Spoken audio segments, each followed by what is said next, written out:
It is time. All right. So I was doing research. And I found this really cool video. I don't know if I can find it again. I mean, probably. I'll share the path that I went down.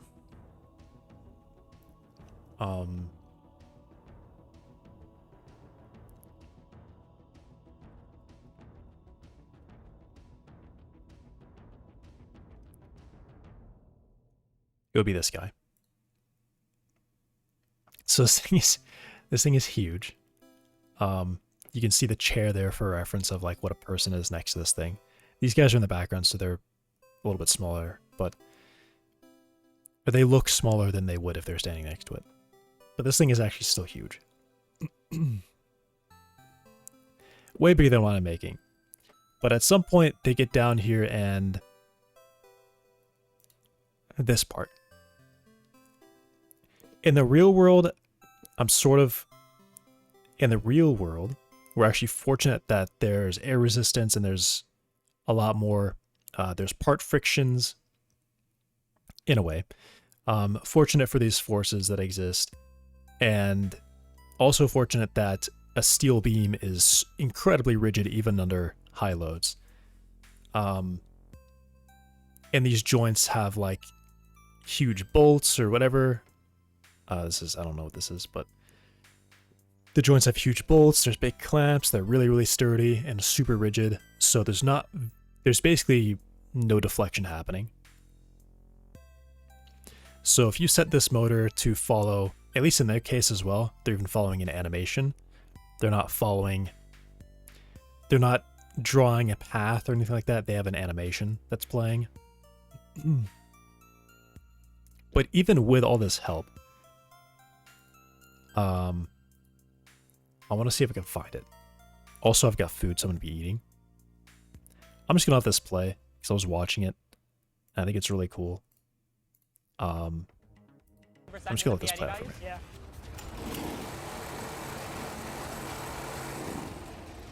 So, just to make it obvious, this is the simulation on the big screen in the background.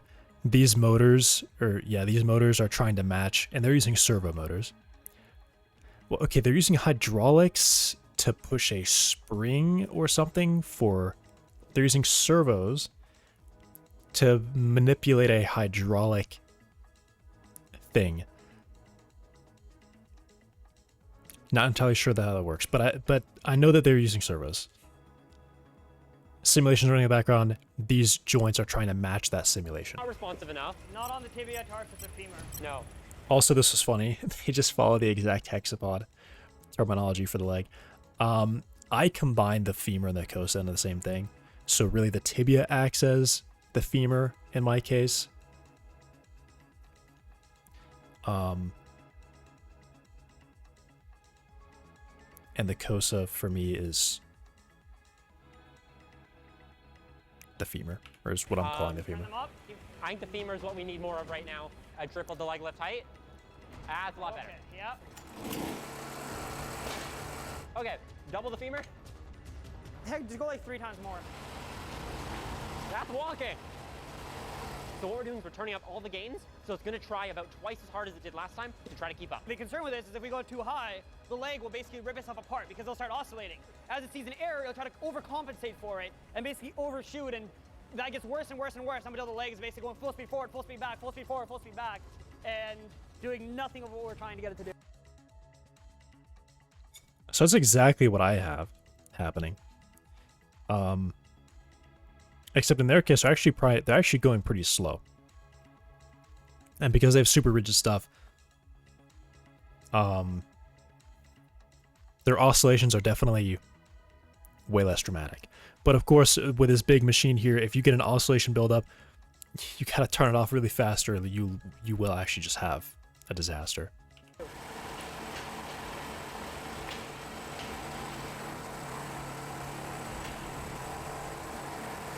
Bogdan, I think I see an issue over here. So the reason we have all of these plots and simulations and everything set up is so we can diagnose weird issues like this. we start looking through the code, trying to figure out like, what do we change? You know, we revert back to the old code, we run it, still having the same issue. We're like, what is going on? Like, why is this one joint just not moving at all? So all three of these joints seem to be tracking fairly well, except for the femur. I think there might be an issue with the servo. Oh, the freaking servo. Oh yeah, these are. So in their case, they destroy the motor.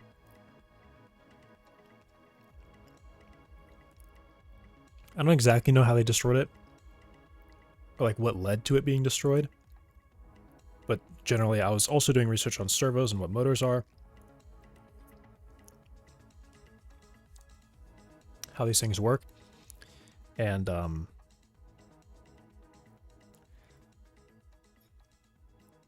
I've determined that I need a servo, right? Like, this is what I'm trying to program.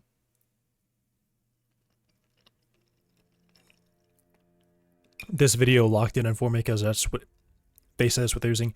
Like I said, they have this weird thing where they're actually using servos to manipulate a hydraulic, I guess it's called an actuator,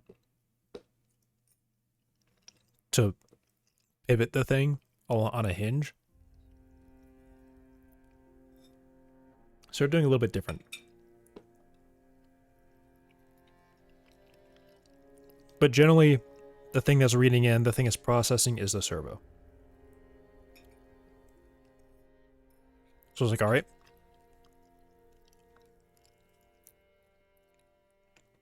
And then since they mentioned oscillations on their own, I was like, okay. How do I, like, I think I just searched like,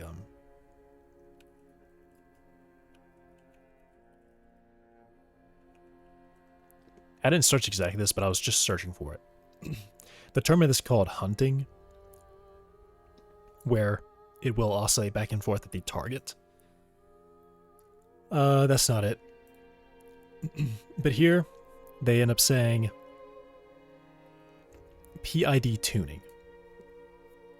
So, I technically have dramatic mechanical problems, which I think is another thing that I want to look at and probably start with. Well, I think I should start with this. I don't think this is going to be enough. The next step is going to be modifying how my IK operates. And I think the idea is specifically in the calculation of where the effector is and the vector between the effector and the target. Effector just being where the end of the leg is. In that calculation, I think I assume the errors of the current joint and negate the errors of subsequent joints.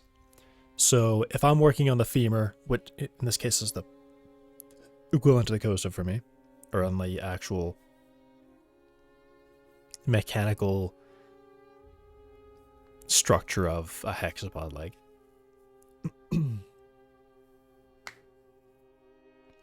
I'll work with any errors on that one. So if it's yawed at all, I'm okay with that. If it's up and down deflected, I'm okay with that. But when I calculate following joints, I fix any of those errors. So I say, all right, what's the correction for this axis? All right, we apply the correction, and then we work from there. So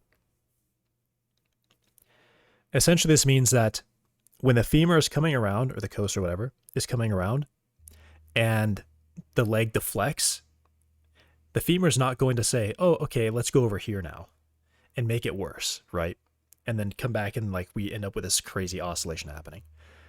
Instead, the femur is going to say, I don't see those errors. I'm facing the correct way, so I'm just going to sit here. Which is what I wanted to do. So I think that a change to how that IK, so the IK is still going to that's only going to change how it calculates where it calculates the end effector to be. Use the current joint's error, corrects all following joint errors. So each joint is just going to assume that whatever error it gets, it has to deal with that. But the other joints are going to assume that the other joints have no errors. Not assume. It's going to correct other joints' errors. They're going to exist.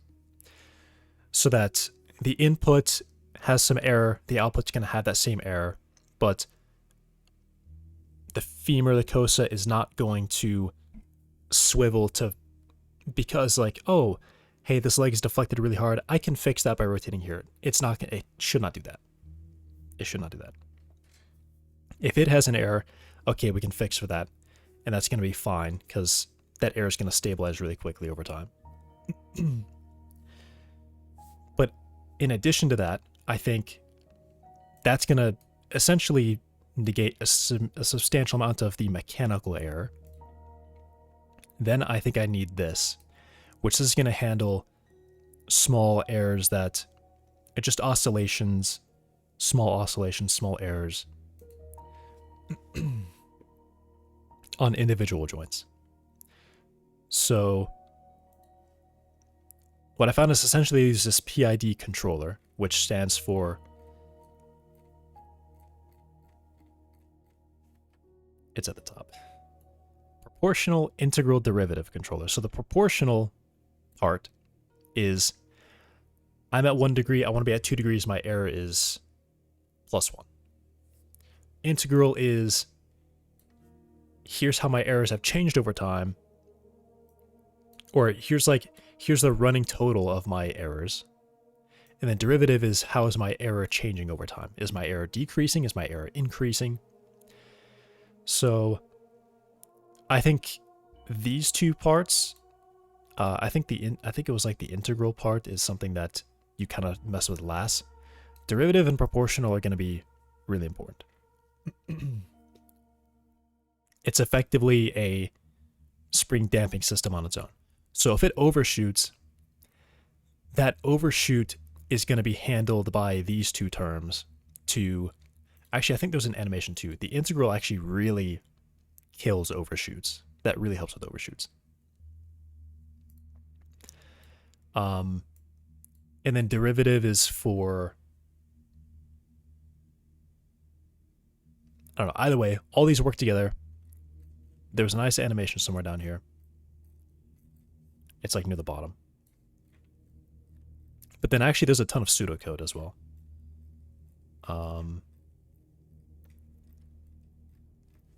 Okay, flashbang. There's an animation somewhere around here. Oh yeah, these.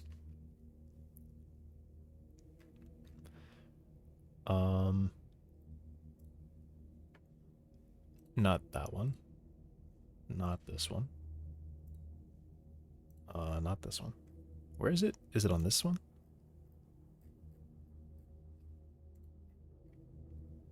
Oh, here it is. So KP is a proportional error, so this is just how much you correct for it. Oh, I guess KD was actually the real killer of it. But you can see it running. So KP is like that multiplier that I've been putting out up front of the angle. This is also making an assumption that there is an inherent error to this, which I think is KI. Mine are not going to have inherent errors. So the idea is like if I say go to 1 degree and it will go to like 0.5 degrees and hold at 0.5 degrees, that's kind of what an error is. I'm not really going to have that. It seems like that's what KI is trying to fix. But then you see this oscillation happen. In my case, the oscillation is actually catastrophic and it blows up over time. But in theory, this term and managing this term should prevent an explosion, an oscillating explosion. But I've just been reading through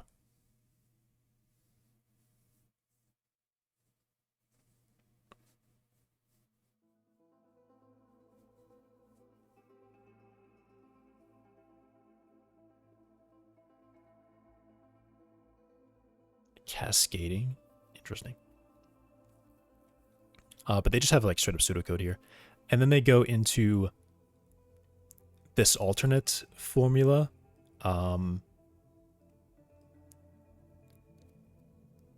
They also mention a low pass filter, which low pass, in terms of signals and how low pass works, is that low frequencies are dropped. essentially. So if my output fluctuates dramatically, technically having a low pass filter on that, which is actually for the derivative term, it seems,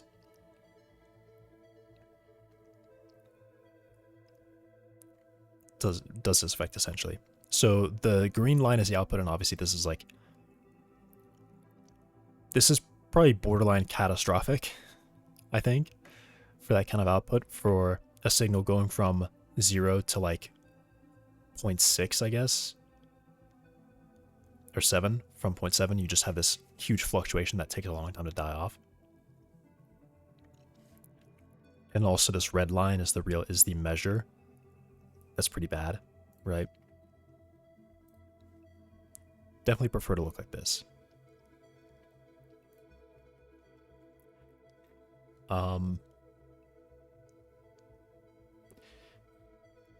It's just kind of a different system where there's like a pre-calculation for certain values, which can be helpful.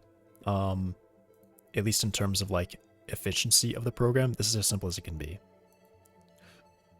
But then you're doing things like,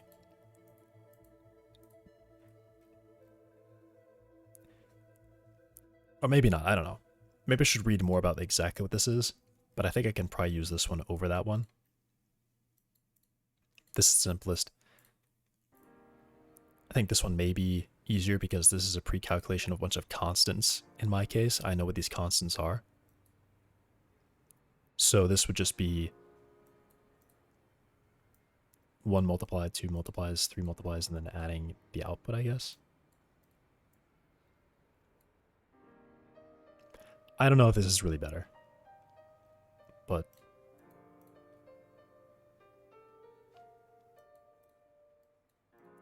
the code looks a lot simpler, that's for sure. I don't know if this one has a low pass filter. I think they just mention it and then they show it. A variant of the algorithm using an infinite impulse response filter. Filter for the derivative. I guess this is the derivative filter, which provides this, maybe.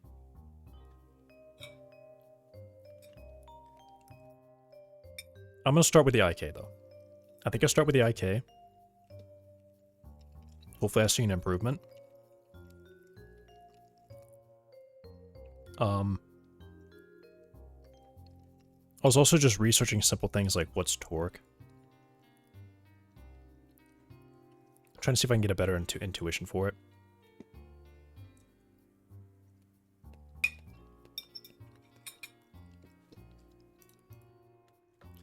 I think they measure it as kilogram meters,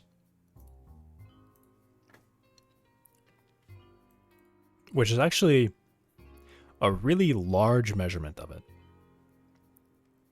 Other ones are saying like kilogram centimeters, kilogram millimeters even. Yeah, these are kilogram meters. And essentially the idea is I just say, hey, what's the length of it? And how much mass is the object is kind of what I can sum it up to. Which means having something like a torque of 10. Well, I also have to account for, I have to negate gravity of the thing. So if its length is, what is it? If its length is,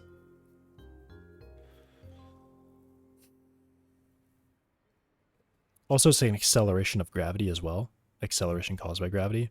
So there was some, let me find it because I want to find it. There's actually math for it.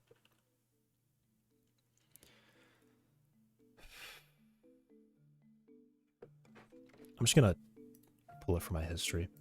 I don't even know how I found out what I searched for it.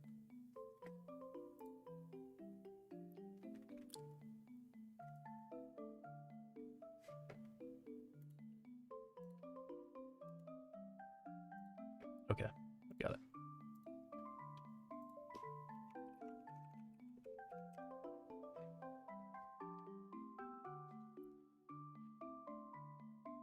I'll let this part play out too. Now let's talk about... I'm gonna go a bit faster though. Because he talks about rotation at the same time. Or well, he starts with a rotation. servos, a wonderful little actuator that produces rotational motion. And I'm this playing time at faster it will output speed, a rotational force called 1.25. a torque. What is torque? Well, let's jump over onto the e-glass to have a talk about torque. A torque is a rotational force, and again, when we're dealing with this, you'll see Newton meters, which is not very helpful unless you're really into physics. We'll use kilograms centimeters instead, as it's a bit more intuitive. You can kind of think of torque as a force being applied at a distance through rotation. Let's say, for example, we had 3 servos. They're all identical, and they can output 10 kilogram centimeters of force. So let's say we attach an arm to each, and this one, it is 1 centimeter long. If we allow that arm to rotate and press down on these set of scales here, we will record a force of 10 kilograms at 1 centimeter. On a 5 centimeter arm, we will record a force of 2 kilograms. And on a 10 centimeter arm, we will record a force of 1 kilogram. So as you can see, if you multiply the distance that it's being applied at by the force it puts down, you get the torque. And that's probably one of the easiest ways to understand torque. And this doesn't have to be an arm, it could be a giant disc. And on the edge of that disc, if it's 10 centimeters wide, you'll be getting about 1 kilogram of force being applied.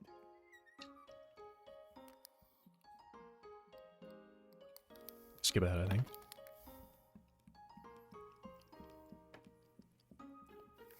Over here, for example, I can set it to say 55 degrees. If I turn it off, move it slightly, set it to another angle, and then reset it to 55 degrees, it will return back to that exact position. They also have internal feedback mechanisms to make the servo fight to keep it at the angle that you set it. So I can apply a load, and it will fight me to hold it there. If I apply too great of a load for the servo to handle and shift it, if I let go, it's going to revert back to that 55-degree angle. And that is one of the biggest selling points of the servo, how much it wants to keep it at the angle that you've set it. However, one of the biggest downsides of using a servo is its limited range. Typically, I think that was it, I guess. I felt like there was something else. But oh well.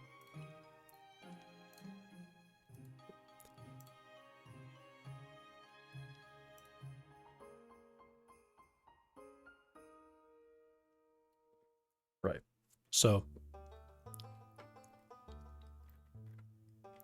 I might just start with the simple thing and just write a function to do this, because I mean, ultimately the function just accepts the error, and that's all you do. I provide an error, it gives me an output, right? Here I provide it the error, it returns an output. Same thing here.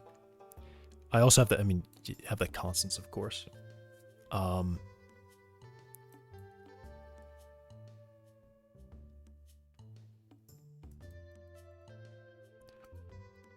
Is there another constant here? KP. I think this is just a general filter. N is an input there.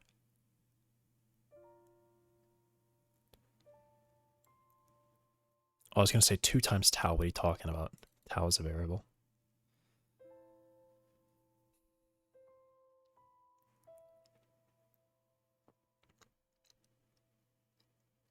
Oh, and I also have to provide a delta time as well. This one, the first one I think doesn't use delta time. Oh, it does. Okay. I provide an error and a delta time, and then it provides an output. So I can write each of these. They can just have their own state. This one's actually got a lot of state and a lot of calculation. This is supposedly the filter, I guess.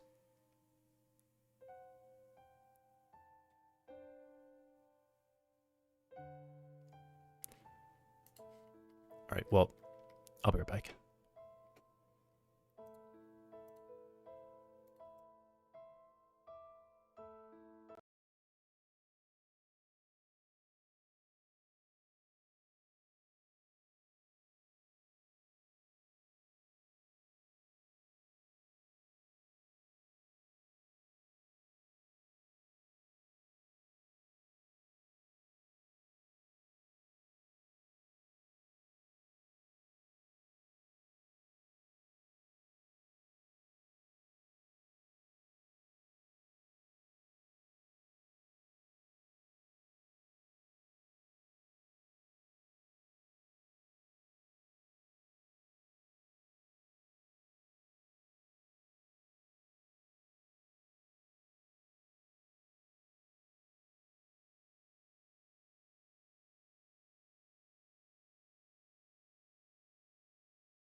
I'm back. Just give me a second, though.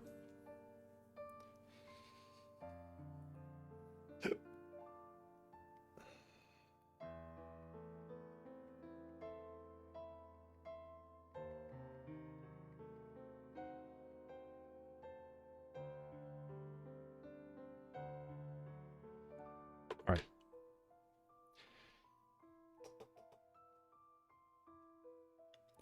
I don't think I need to, like, I think I can just start with the IK adjustment. This needs to go up.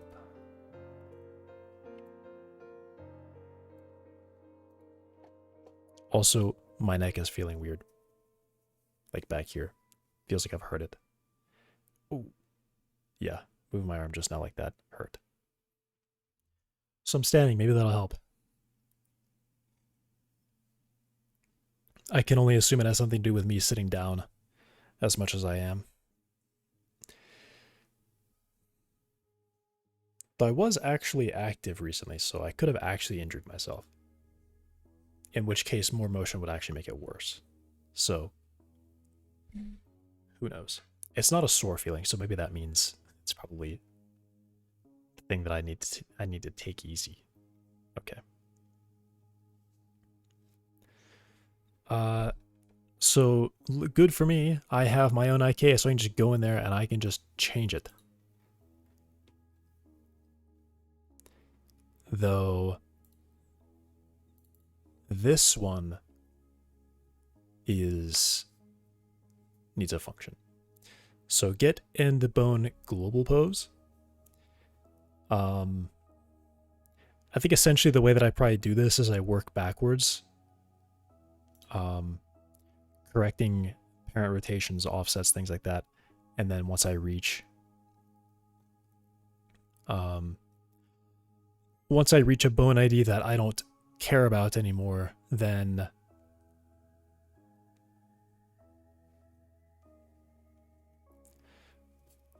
well, I guess it actually is always from the end, from the first joint to the end bone.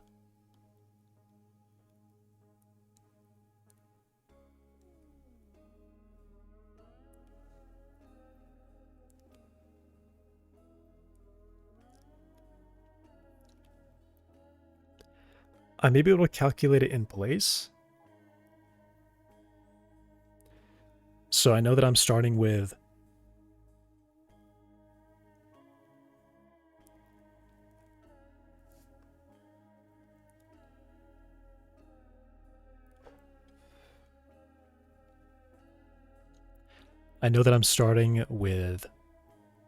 the bone ID that I have right now, and I start with that global position. And then I would start adding on the local transforms, correcting for those as I go.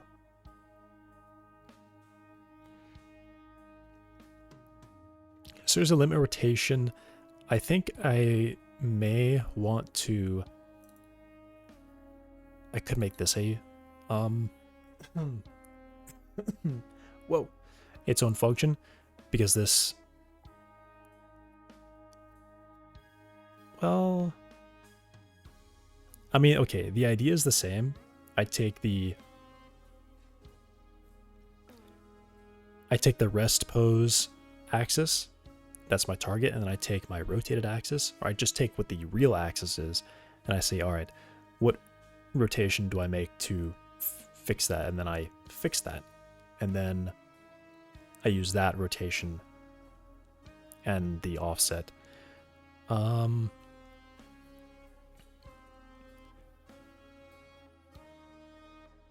Yeah, I think I also correct for any origins, any differences in position as well. So I always assume the rest pose origin.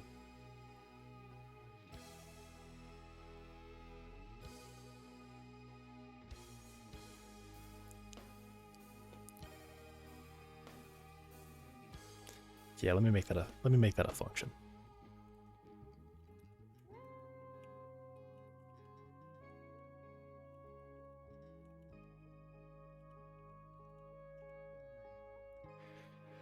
So I provide the rotation, I provide the axis, and I provide well,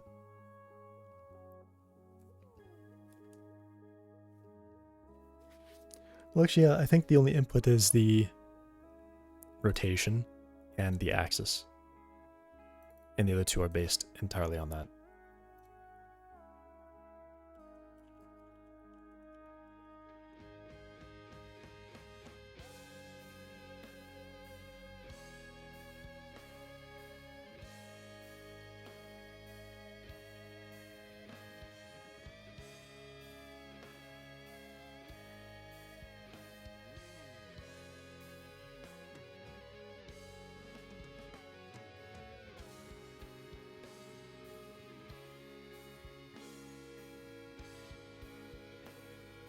And then I would do return axis correction times rotation. Okay.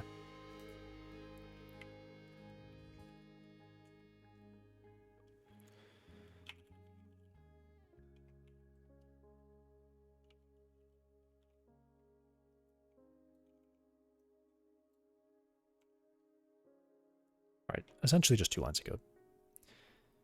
But I think I want that because I'm going to be doing that around here. So, I think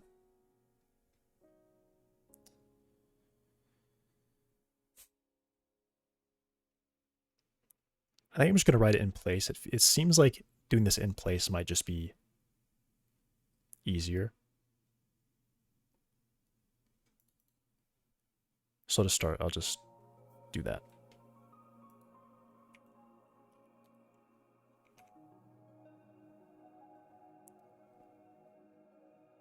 So I start with the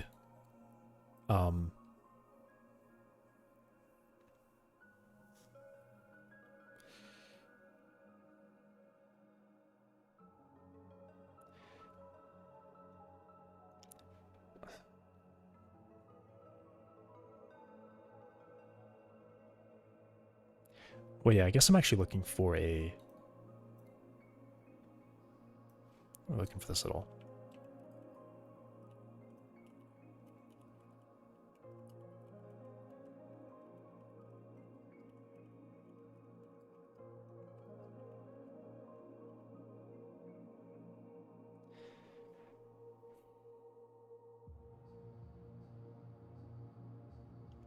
Well, this is the global pose of the current one, so actually I think I am doing this.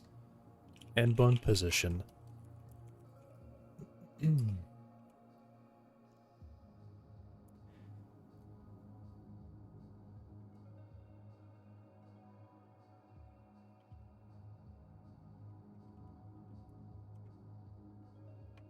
I start with this, and then I say...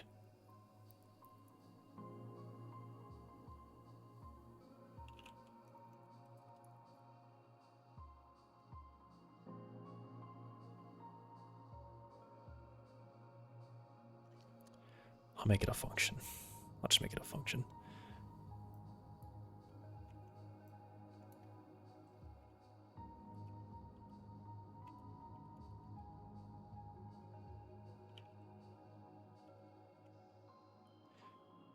Calculate the end position using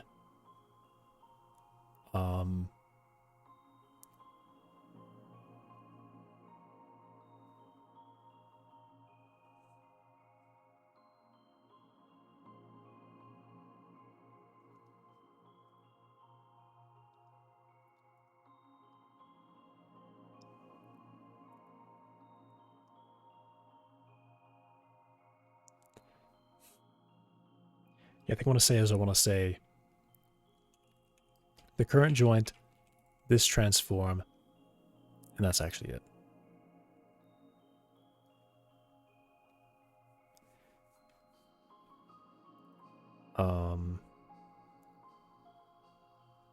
Because yeah, bone list, joint.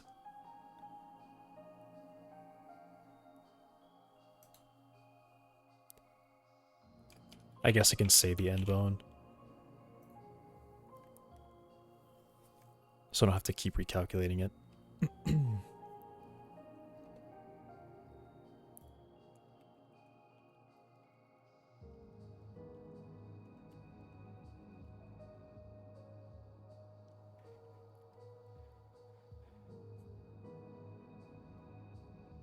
I'll say the transform and then the joint to the end.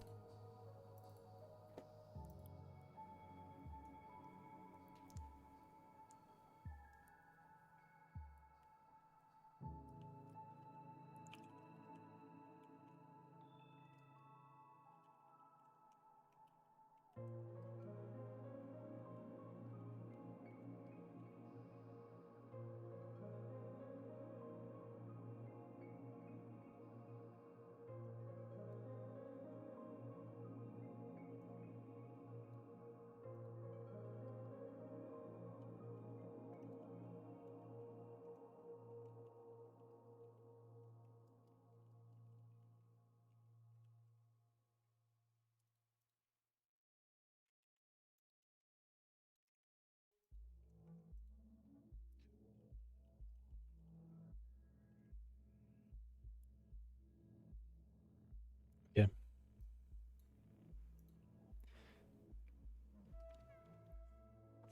So I start with the error that I currently have, and then from that point on, from joint on, I am just doing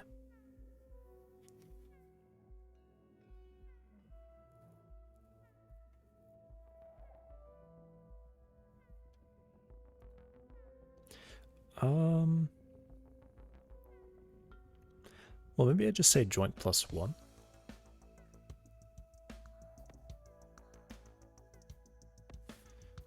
Where's bone list? Oh, bone list is provided.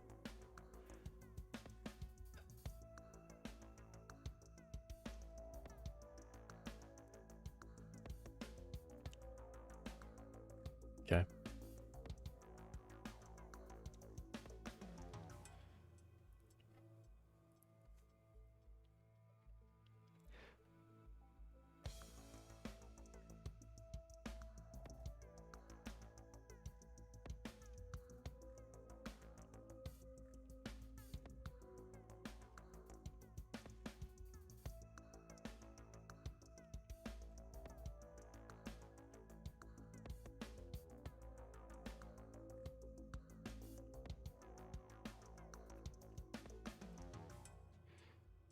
Okay.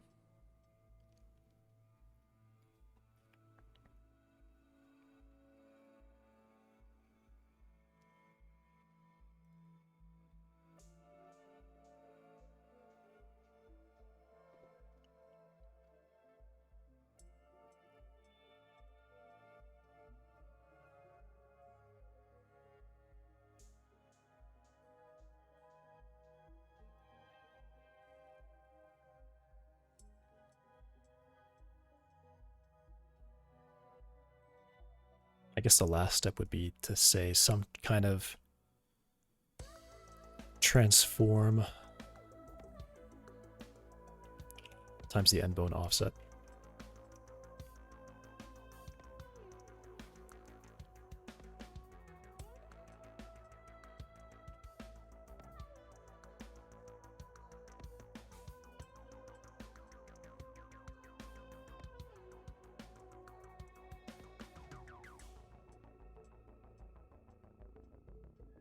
And then I say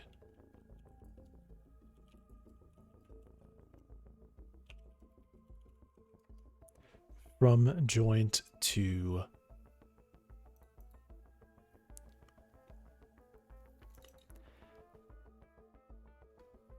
right. I need the bone list, I guess.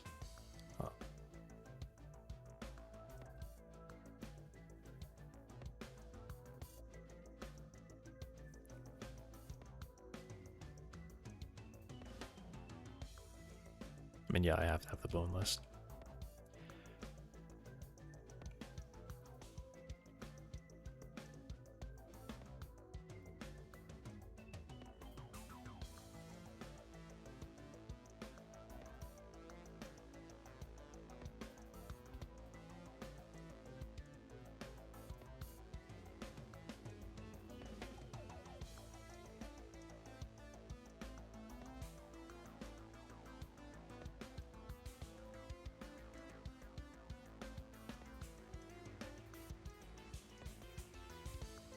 right start to end.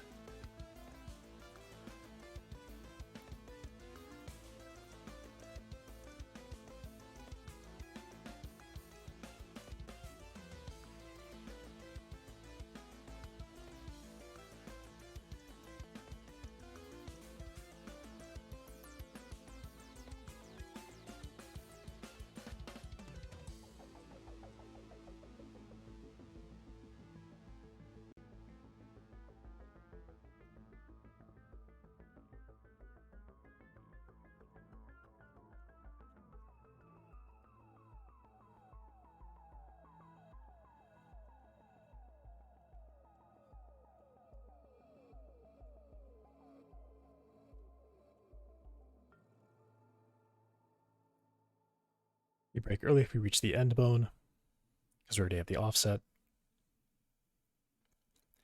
And then this transform is just going to be like child parent kind of thing with corrections for a rotation basis.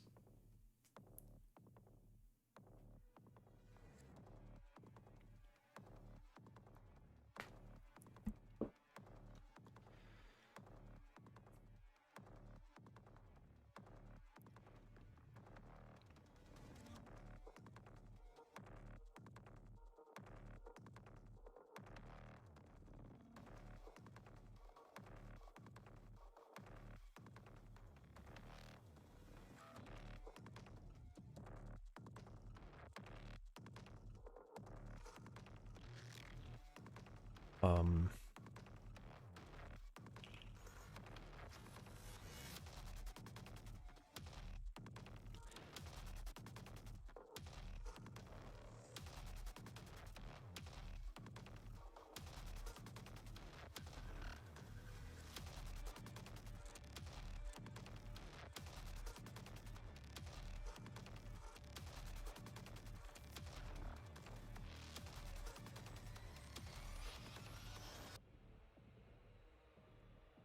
I use the normal.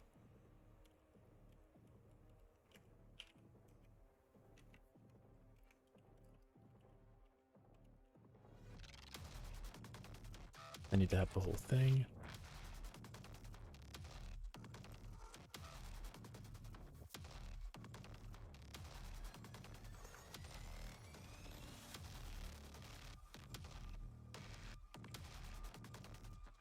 So it's the offset, and then I have a corrected rotation.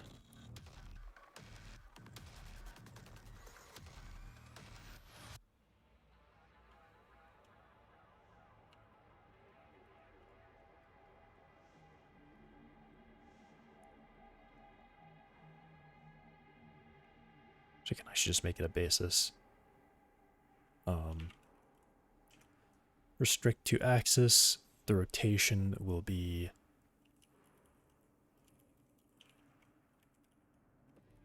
rotation. And the axis is this. I need to do the setting. So how do I get the setting? Joint setting. Setting joint list. Okay.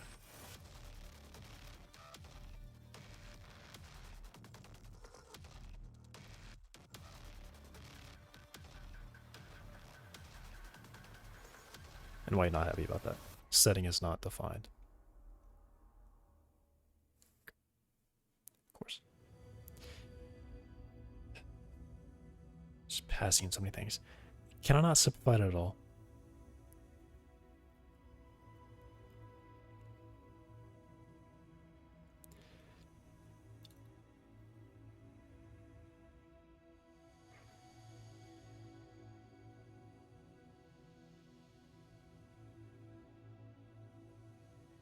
Alright, I'm gonna not make it a function, just put it back up here. I'm not going to have an early return. The issue is that I do have this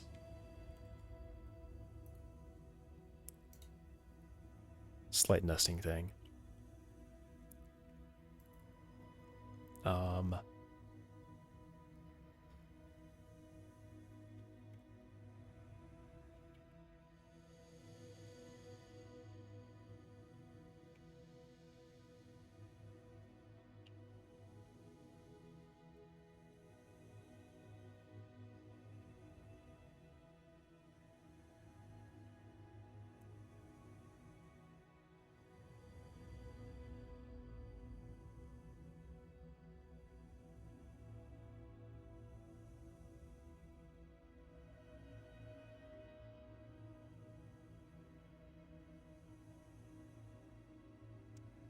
Make it a function again, because it's just, I don't want to figure out all those names. I just don't want to do it.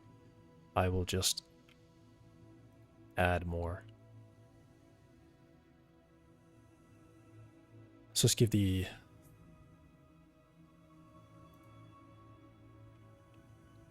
it's just so long.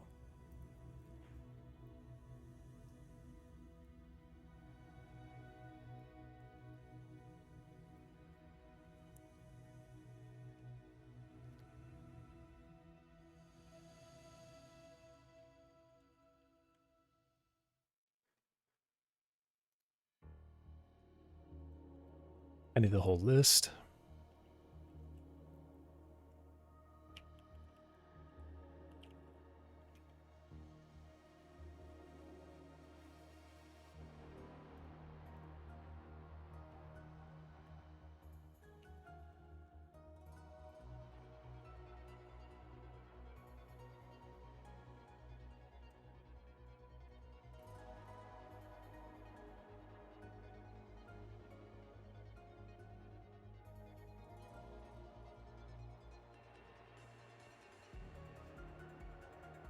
Okay, get the joint setting. Restrict to axis. It's going to be bone rest basis.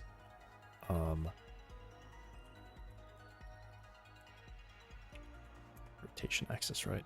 Yeah.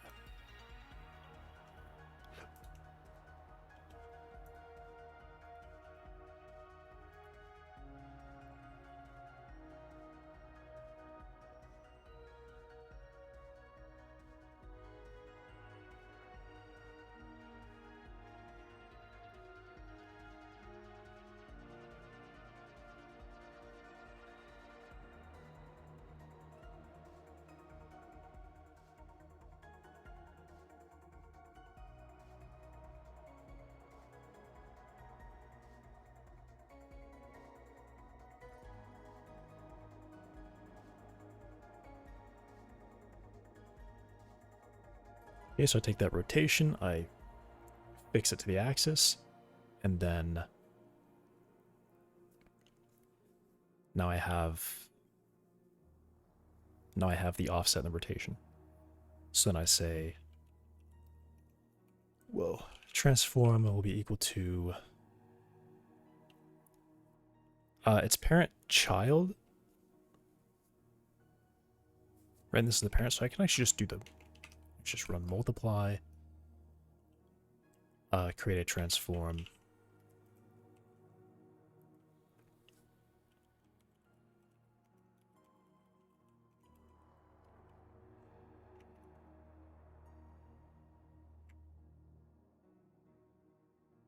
So I keep moving. And then this ignores the end bone because we only need the position. We only care about the offset. We don't care about a rotation there. I'm fixing things.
So this should be... this on its own should be really big. A really big help, I think. So I guess I will find out.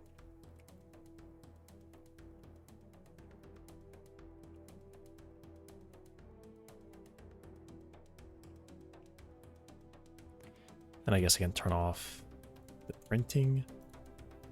Let me turn off the printing and have all the other legs break. So I'm just looking at this leg.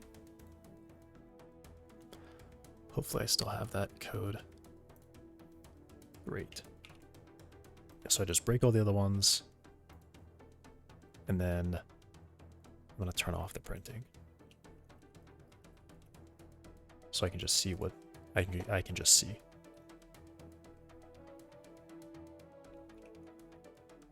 Okay.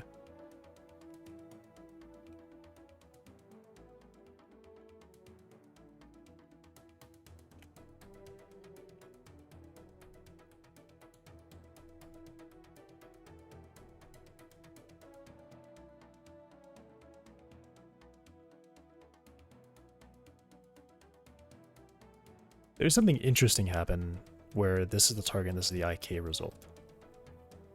Okay.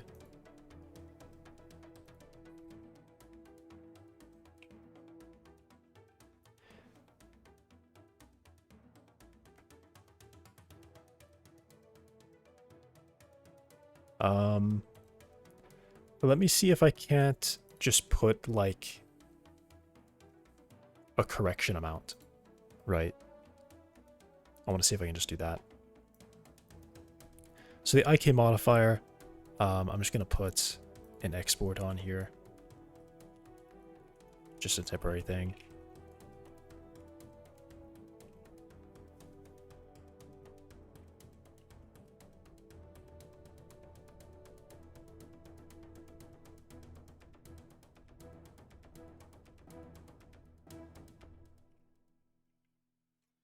I might even leave it.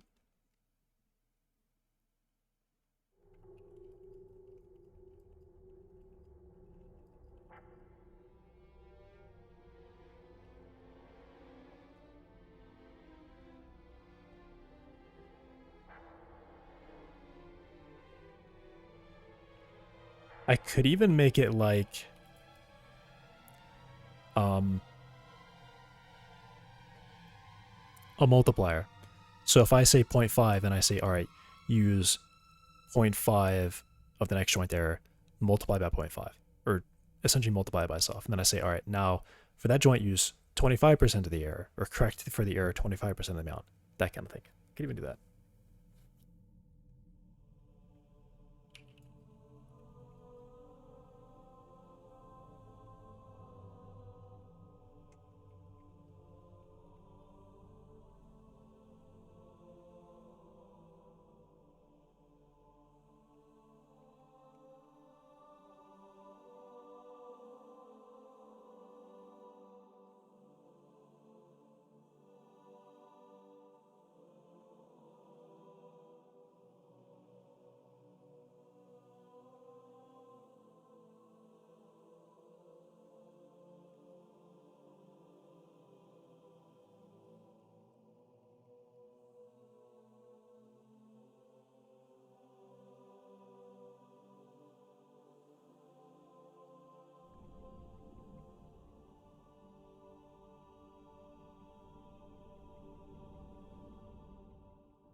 I might actually make this a multiplier. I think I'm actually just going to make it a multiplier.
There's my idea.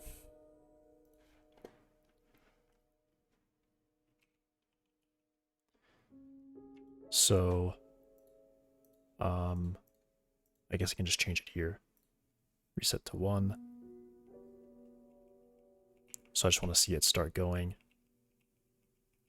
and see what happens. Try 0.5.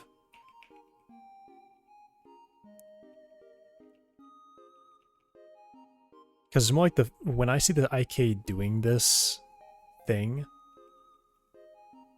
I have some concerns with that.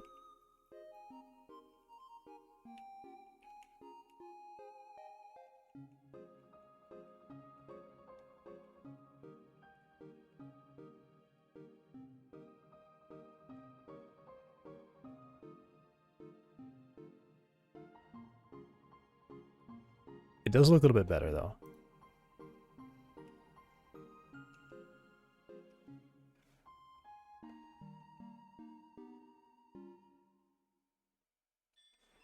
Yeah, so if I were to set it to 0,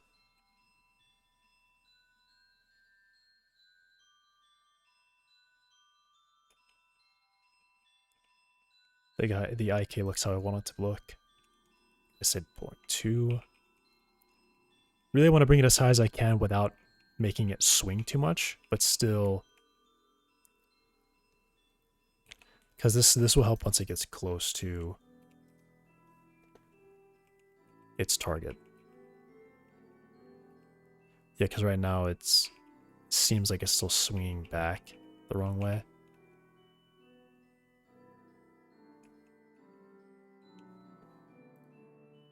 Thought it'd be like 0.8.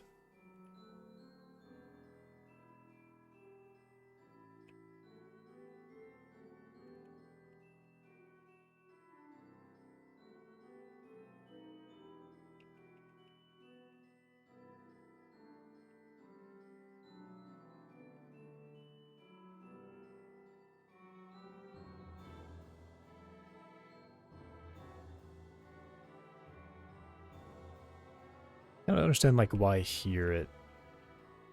Ah, okay.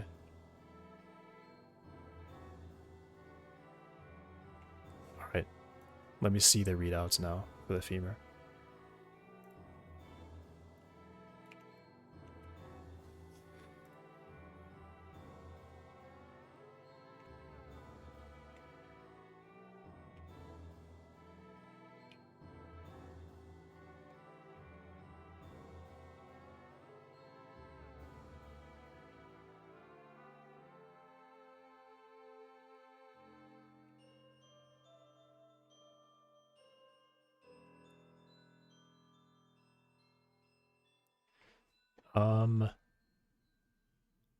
And then I do technically have a really high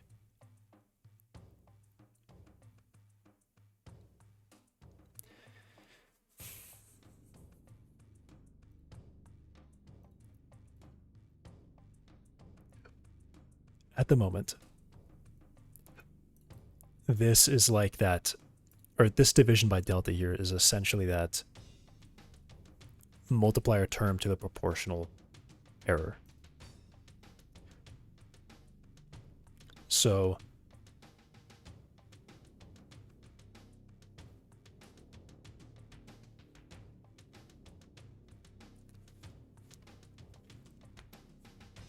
this is actually like 100. This is like saying 100 for the error, which is really quite dramatic.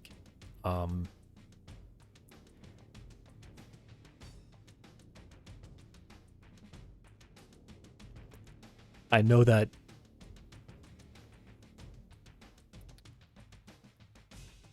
I don't know.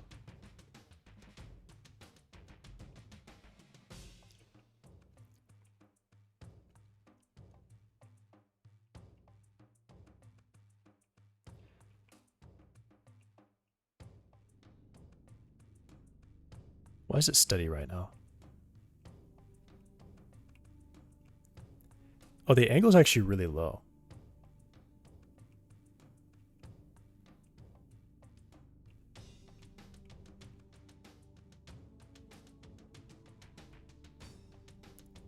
which I guess I'm seeing what's happening with the angle where it's actually fluctuating quite dramatically. And it actually just reached, too.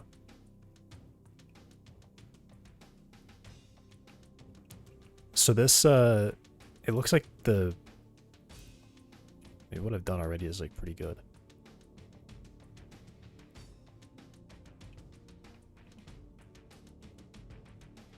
Unless that was just a fluke.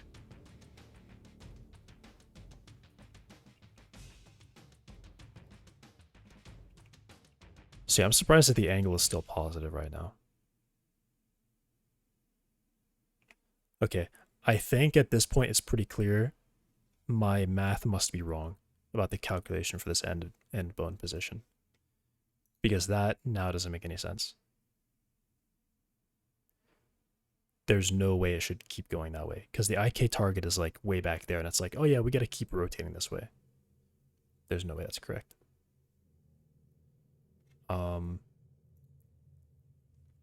Also, technically servos, their torque doesn't really... I mean, I think the torque might be correct. A correct thing. It's always kind of the idea that the faster you spin, the less torque you get.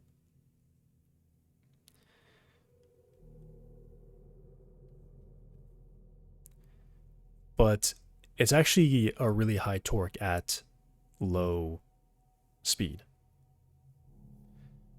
I think let me double check. Yeah, my sim is a torque curve based on the ratio of speed, which the torque curve is really more like flat. It's actually really flat. Because they're always resisting that change, and they're constantly trying to correct for that. And that's sort of where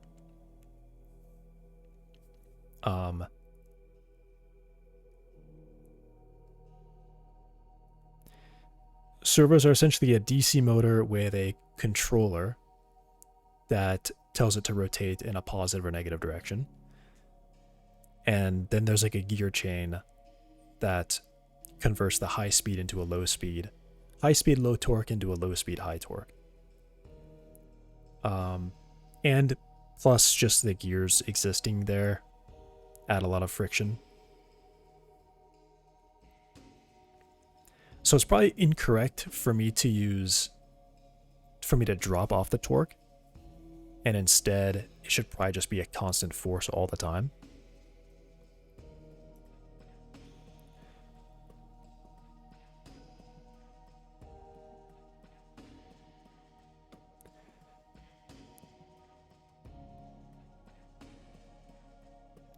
But I guess it is still the case that high speed loses. So maybe in this case it's more just that the torque curve should just be flat at the start. So only once I reach halfway do I even start accounting for dropping off to friction torque.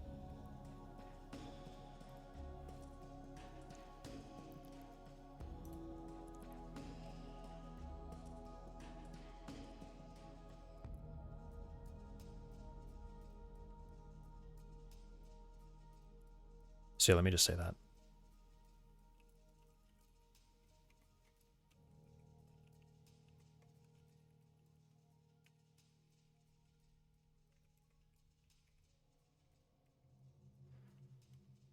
And then torque low would go away.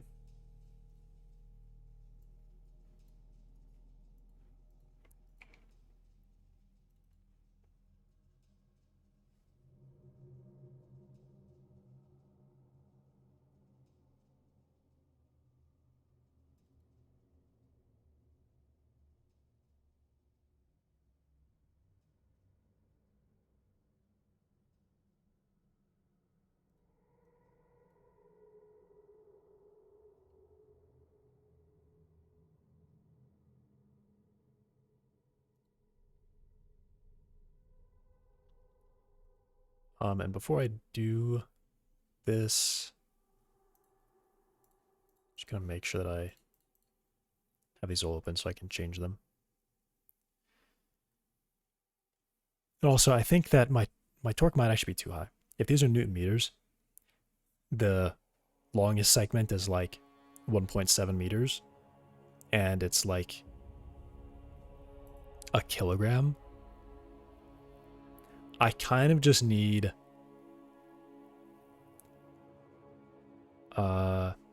wait, someone described torque. It was like the math behind it.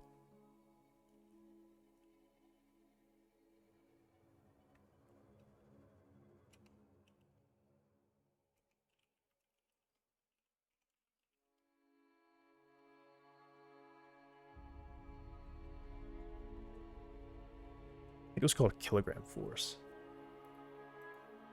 It was like multiplied by like 0.9 something. Can you tell me what? It's like you're basically multiplying by gravity, right?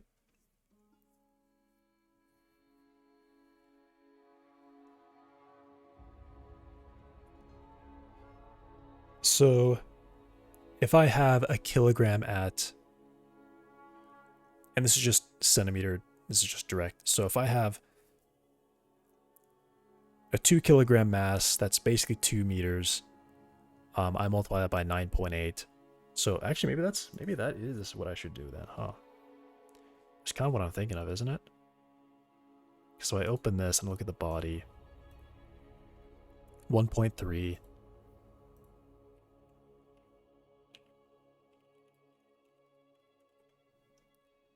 So it was 1. It was like 1.33.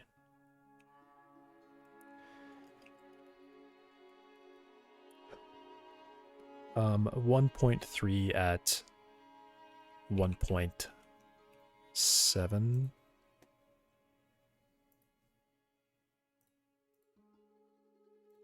Collision shape. 1.6. So I essentially would have this, and then I might say this times 9.8. So maybe in that case, it means I would want 21 torque. But of course, I'm not moving all. It's not like I have a point here with a weightless string and then 2 kilo and then a 1 kilogram mass. It's more like that's evenly distributed. So I guess it's more like I would, if it's evenly distributed, then maybe I say half of the length. If that's the distribution.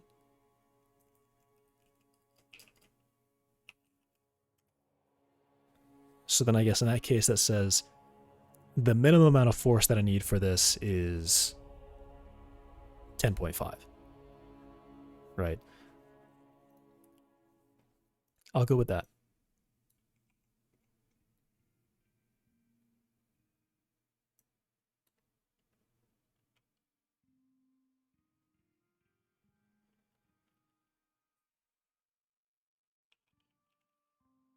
And I'll change it back to torque powered. Torque curve was setting the wrong thing. That's funny.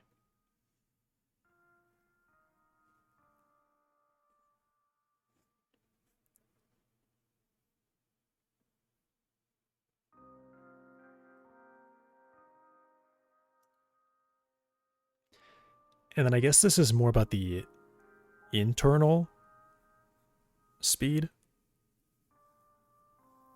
So I shouldn't really be measuring the actual. I should be measuring the internal.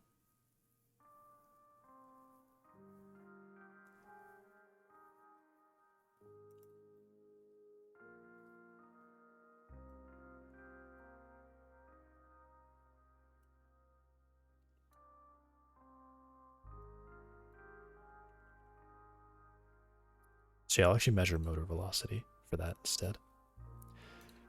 Hello, Sam player.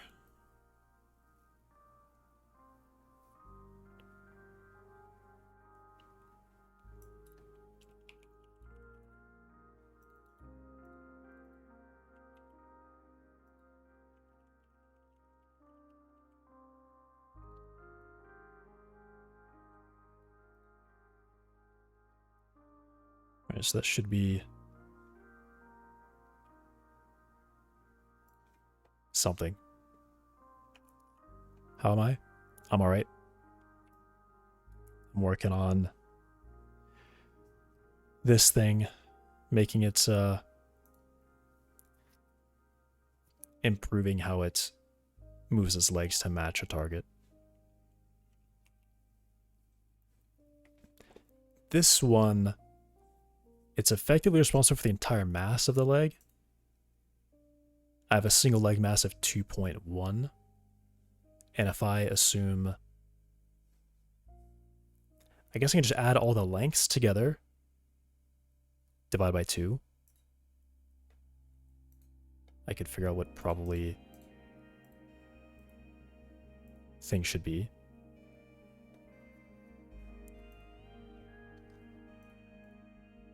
.143. I'll just say 2.9. I'll say all the lengths divided by 2. Where are you from? The US. Interesting project. Yeah, I'm making a shooter, and one of the things that I want is to have these physics. These crawler robots have physical responses to being struck by objects, particularly other robots. So if like I were to have one robot explode, a robot next to it will actually be affected by it and be damaged, I guess, in like a simulated way. Okay, I'm measuring.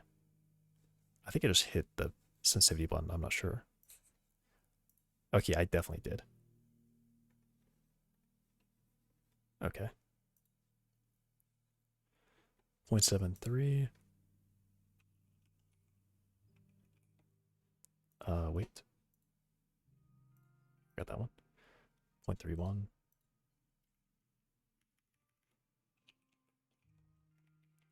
It's probably very interesting. Yep, I've been stuck on this guy for a long time. It's the first thing I knew it was going to be probably the hardest thing I could do in this game, so I started it as one of the first things. I'm almost on the 80th stream working on it. 1.6.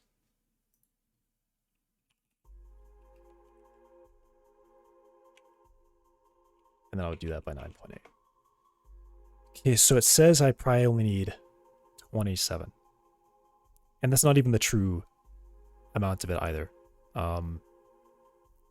Because the actual distance to the end is much shorter than that, because the legs have that.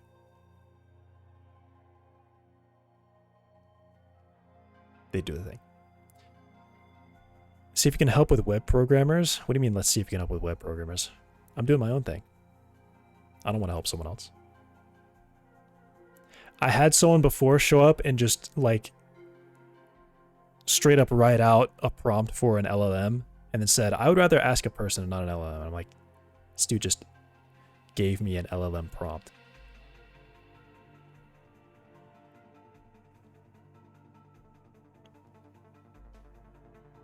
So, don't expect anything if you're going to ask me a question.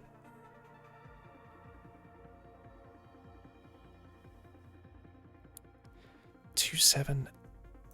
I've been using a really high value though, but I guess it's not like it's not an insane value. And that's just to account for effectively gravity, so it's not even to really move it. So it needs to be at least higher than that. I guess I'll just say 40.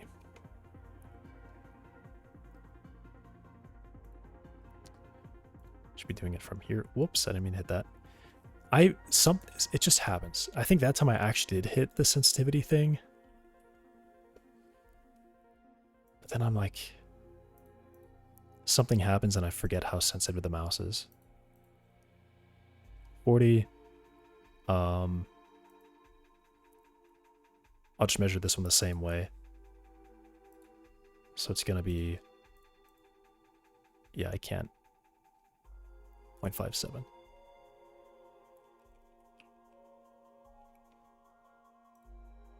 Also, I might have the legs way too heavy. I might literally have them being too heavy. I was looking more at... The only real specifications I can find for like an actual thing that exists that anyone's measured and put out there was Boston Dynamics Spot. The whole mass is 30, and I'm pretty sure the legs are like a kilogram or lighter. They've got to be really light. The motors, I was surprised by how light motors are. Those are measured in grams. That's the questions of a web enthusiast. Those are the robots in Watch Dogs 2. I played that game. I guess it's been a long time because I don't remember it having a thing like this.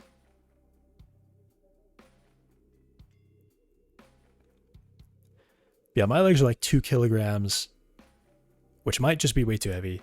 Maybe I should just get...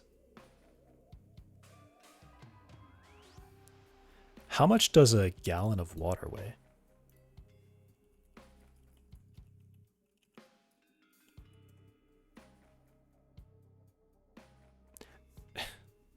Yeah, thanks for the volume. Mass? Okay. Okay. Give me the thing back. Milliliters... Density of water. I think it's just like...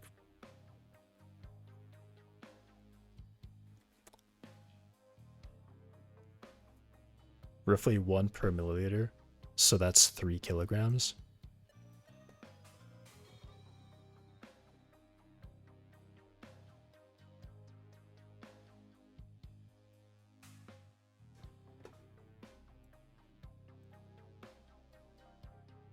So they're heavy, but they're actually kind of light. Or would it look like a spider in the game? How does Watch Dogs have? Maybe I'm thinking of Watch Dogs 1.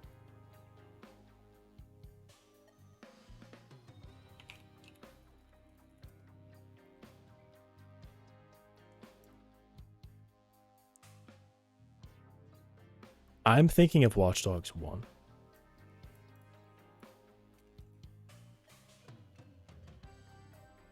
No. Wait, am I thinking of Watch Dogs? Hang on.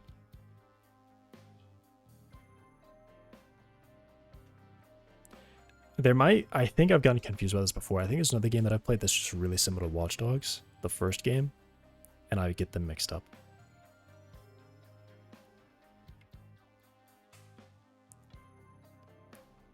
But I might also not be mixed up. 0.57.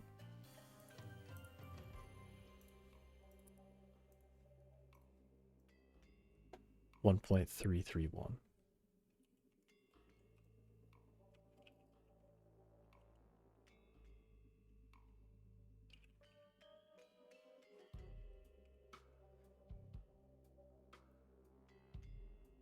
Wow, so actually both need to be pretty high.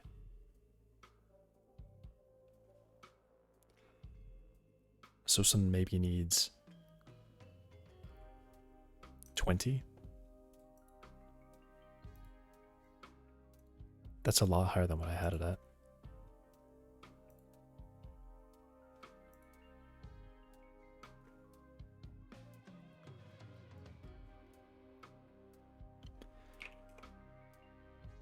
I'll say 30. Because it says 22.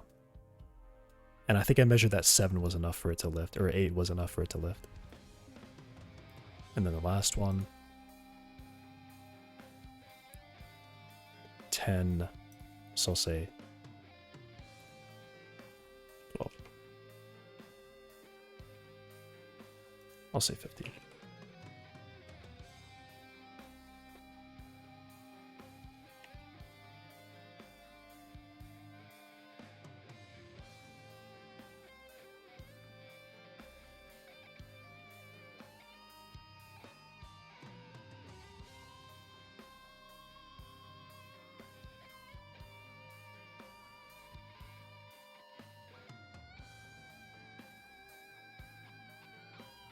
Is it drifting already? I'm kind of confused what's going on.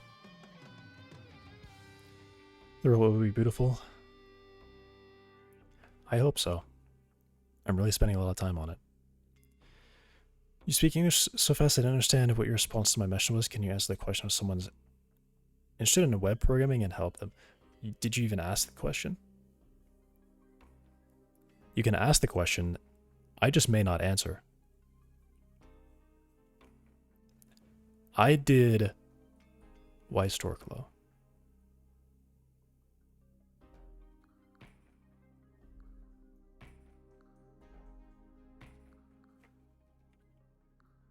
What was torque low just now?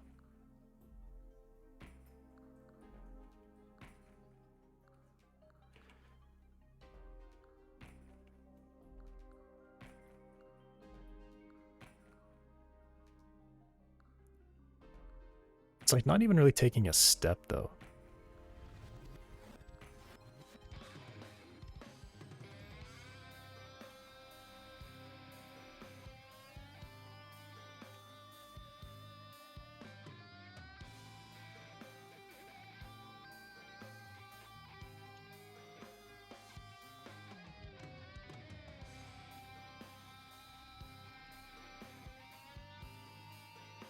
Okay, so it should flip the angle soon.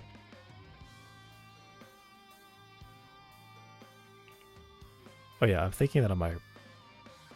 Yeah, okay. I forgot. I definitely have a mistake, because there's no way this is correct. Because if that's where the IK thinks it should be going for the target or not, that's just crazy. It still is rotating positively. So it's really incorrect. Or rotating towards the front.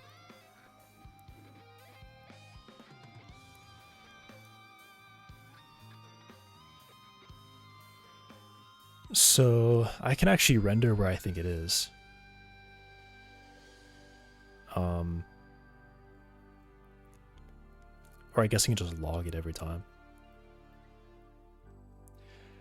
I still don't understand. If you ask me, I'm okay, I won't answer. Yeah, that's what I meant. You can ask. I may not answer.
So this is correct. Generally, I should get a point that slowly deviates depending on whatever I set my correction rate to. I mean, it's kind of the error correction.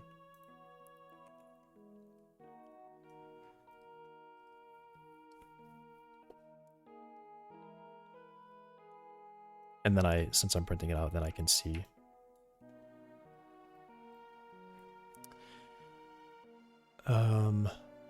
And it does a bunch of iterations too.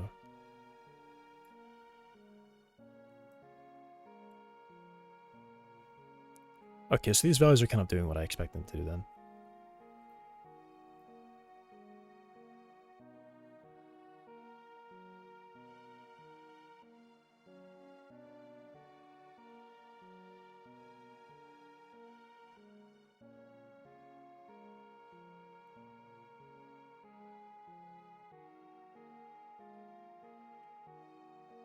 Yeah, okay.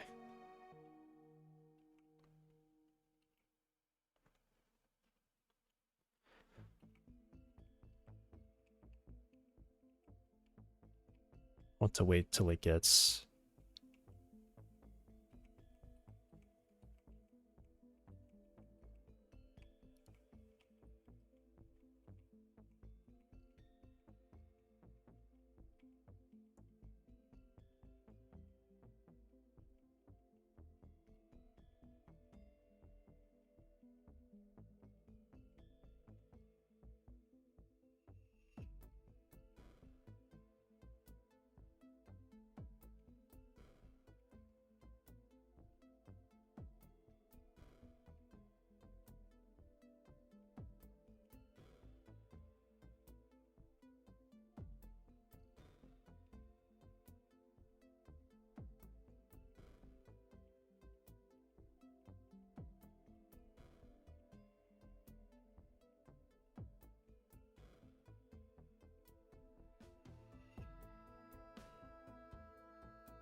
Alright, so here I'm suspicious of it being wrong.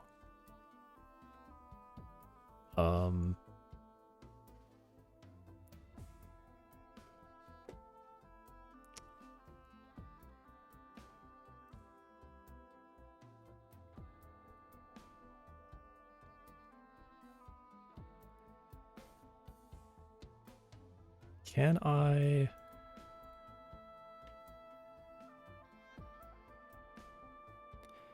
I think I can put like a mesh crawler bot.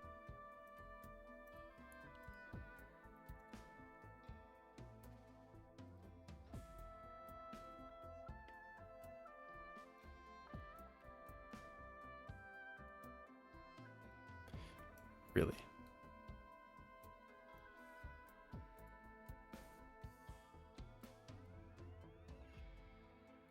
What?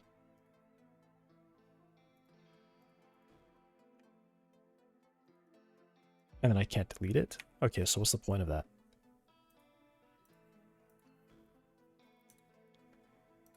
I think if I add one here, it might show up.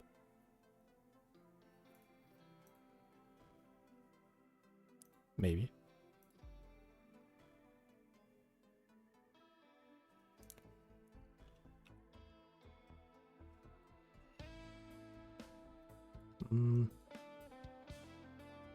Doesn't seem like it. If I add it here.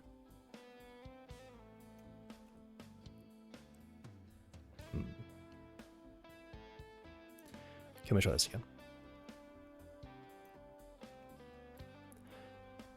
I will put it here so I can set its position right, because I think if I move it, it actually does move.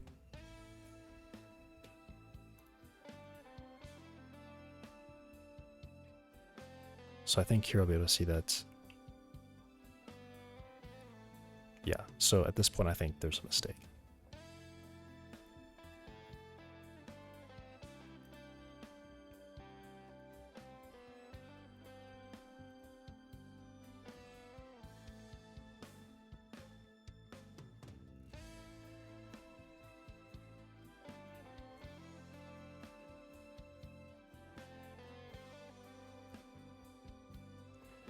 So I'll just do the first ones.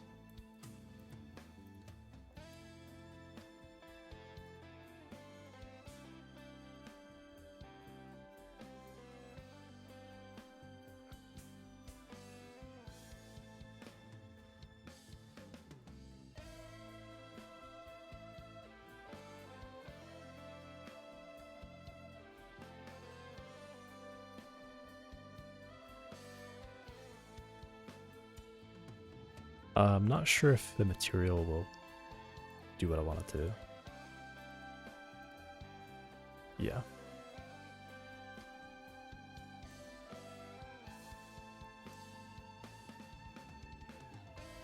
Yeah, it hasn't changed.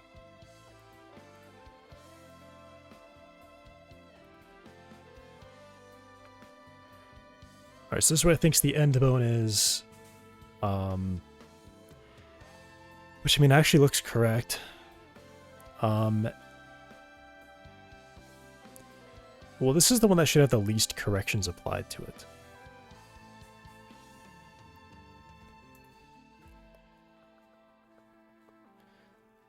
Or maybe it's just I need to do less.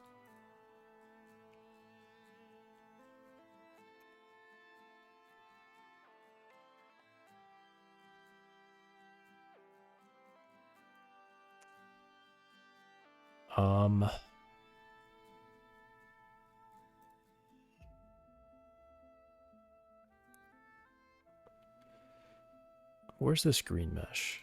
Is it this?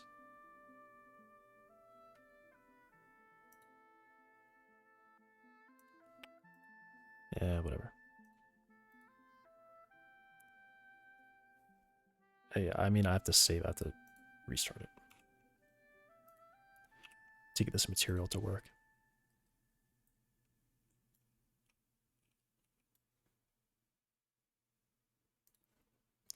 Because I don't think it loaded it as having that material.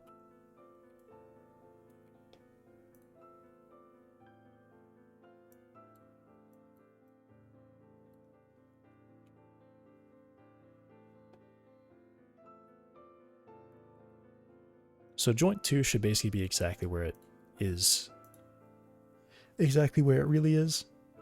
And then the other ones should be more as if it wasn't meant at all. So actually I don't care about it yet because I just need to step ahead until it kind of goes.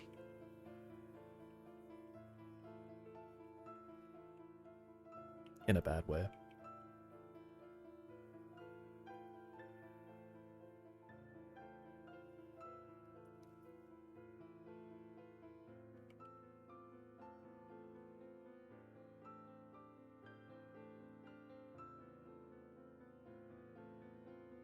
Okay, so I should expect to see that angle dip.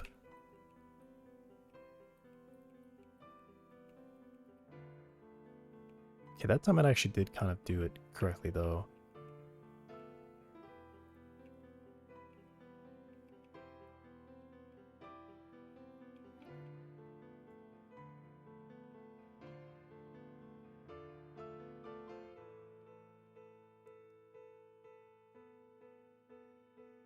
Okay, the angle being negative right now doesn't make any sense. Yeah, so I think this is an error right now. So joint 0 should have the largest deflection. So this one, I'll be able to look at this one and see.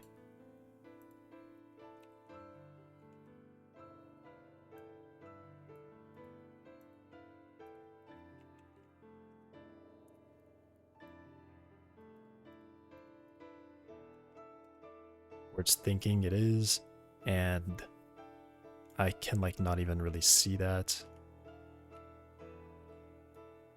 I'll make it a bit larger.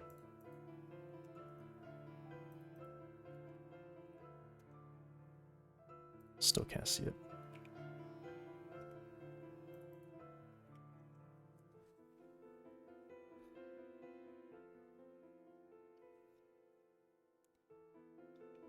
Yeah, so I don't, why? Why would it have?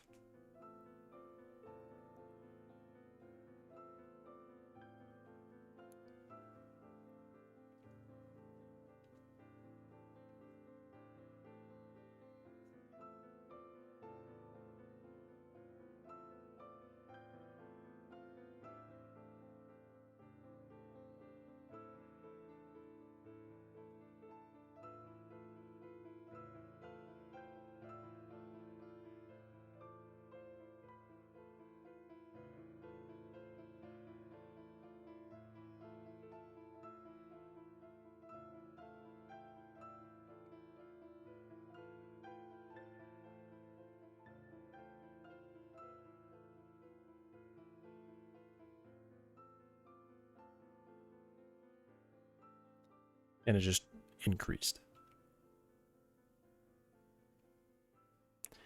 Like it thinks right now that somehow it thinks it needs to go further, which I just don't get.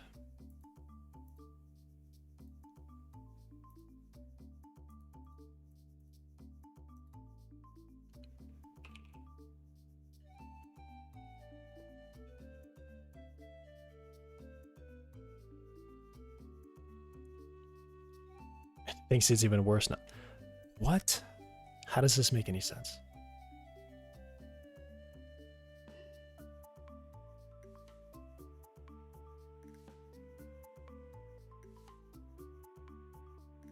One sec.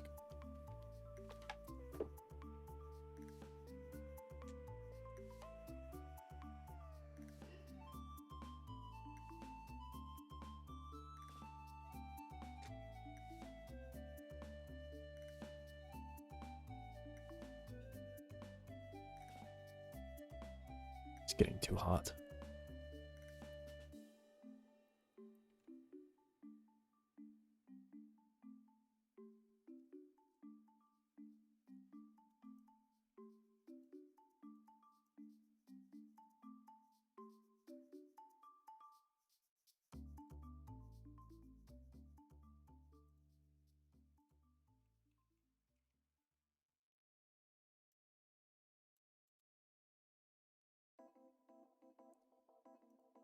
Wait, what?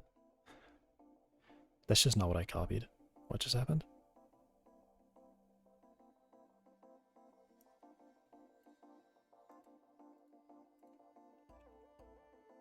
What? What just happened? Literally, what just happened? Why does it say positive right now?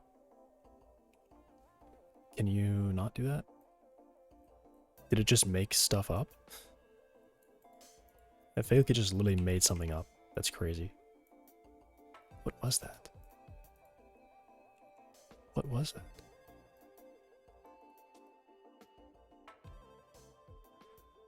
Okay, so this is where it thinks the end bone is, which is exactly on top of where the IK target is.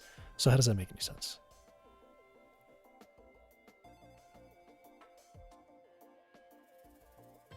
So the angle should be 0 then, because it doesn't need to do anything. Why does it think it needs to do something?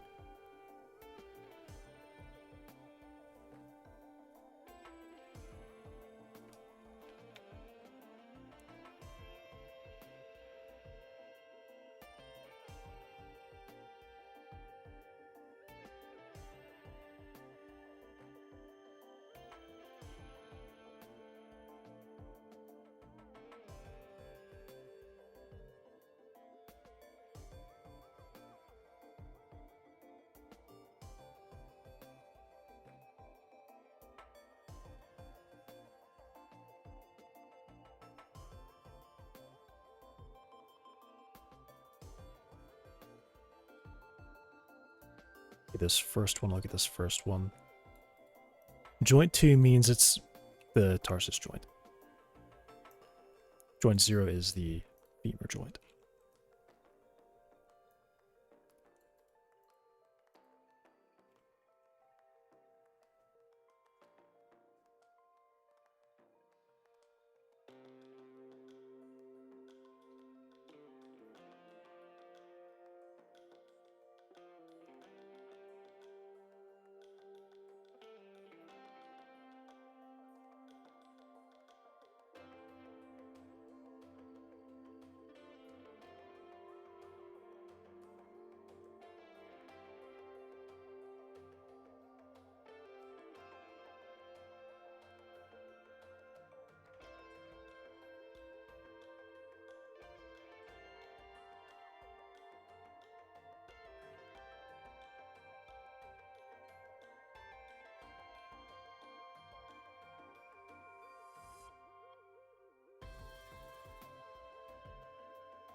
So this joint is rotating as if that's where the end bone was. That's what it means.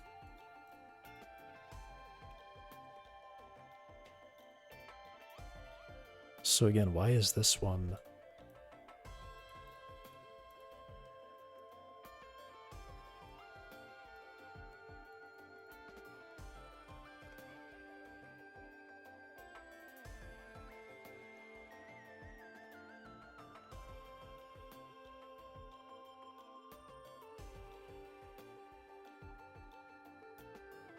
Yeah.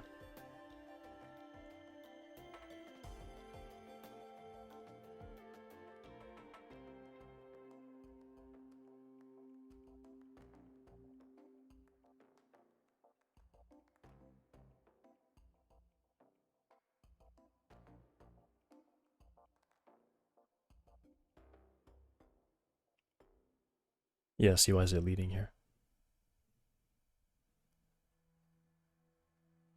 That doesn't make any sense.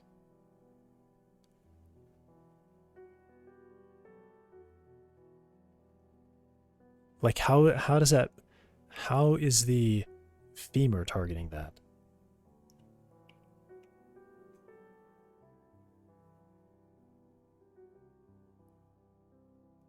Why would it be targeting that?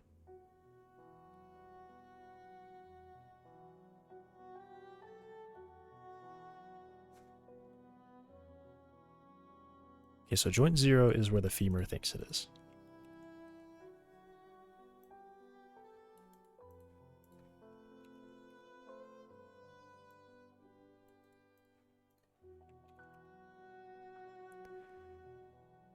So why is it rotating positive? Because it's definitely that way. I can see it. It's right here. The femur's pointing here. So why would the femur say, oh yeah, we need to point further that way? No, that doesn't make any sense.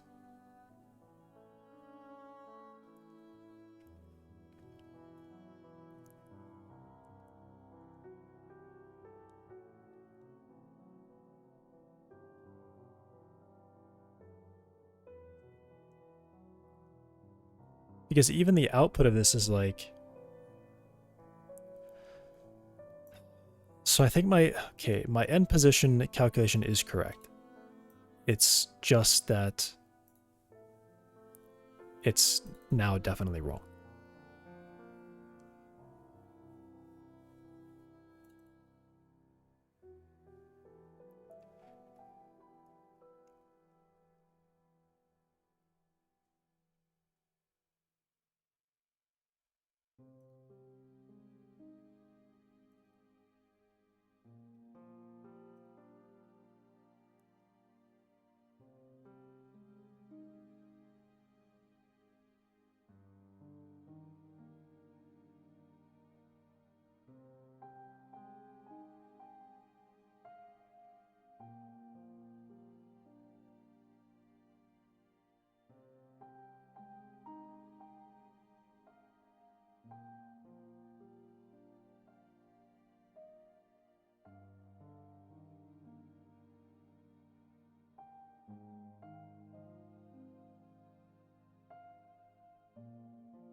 Maybe that does make sense, actually.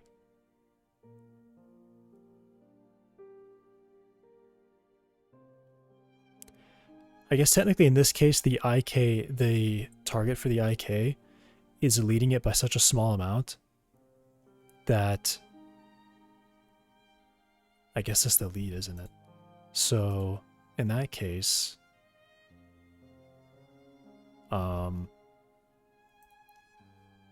let me try adjusting the lead.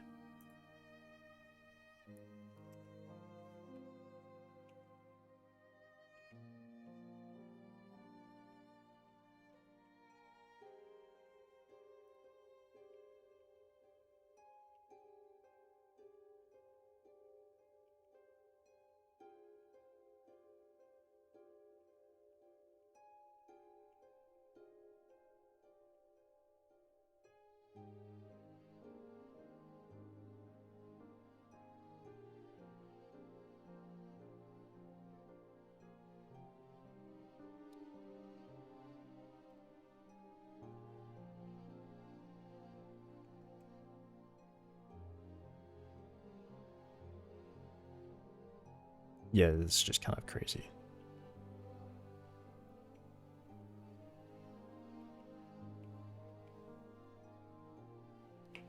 Like, the hell is it doing?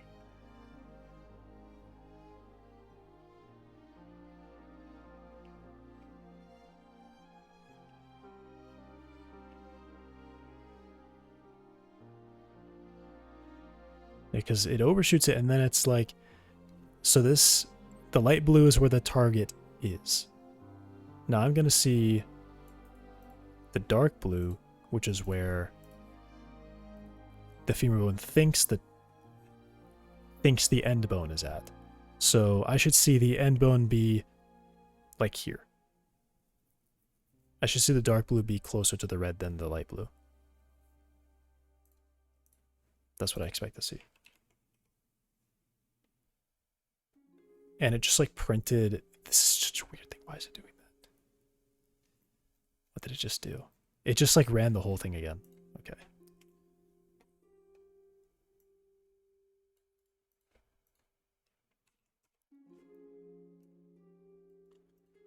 Stupid Godot and their tool scripts.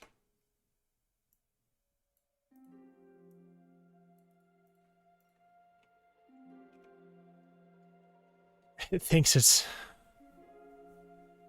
way over there. Really? That's crazy.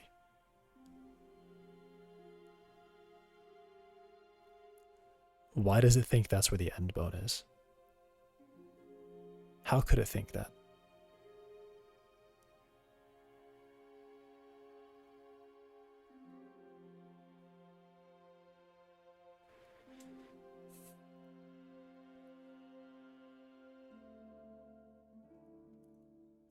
So there is a thing here where in the future, technically, I plan to have the IK targets be fixed points in space, and it always goes to the one that it's closest to.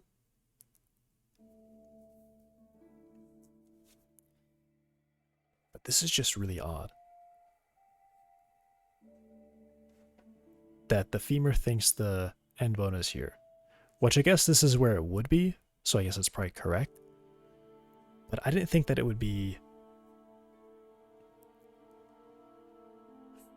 this bad.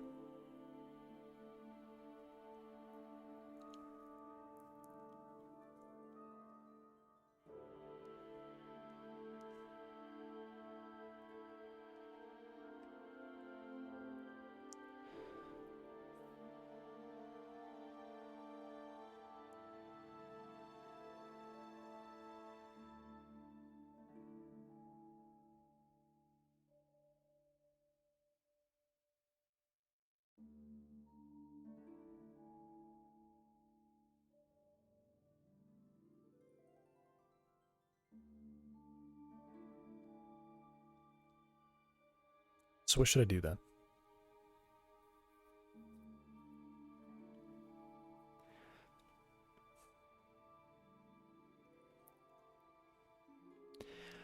I guess it would make sense if the leg always let its IK target from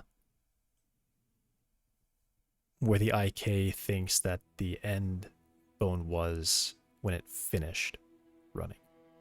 But this seems like kind of an insane thing. I think that would work, because if it was starting from here and I was trying to go there, then it would always be... This light sphere would always be in the correct direction relative to the dark sphere, which is kind of the most important thing, is that this one matches.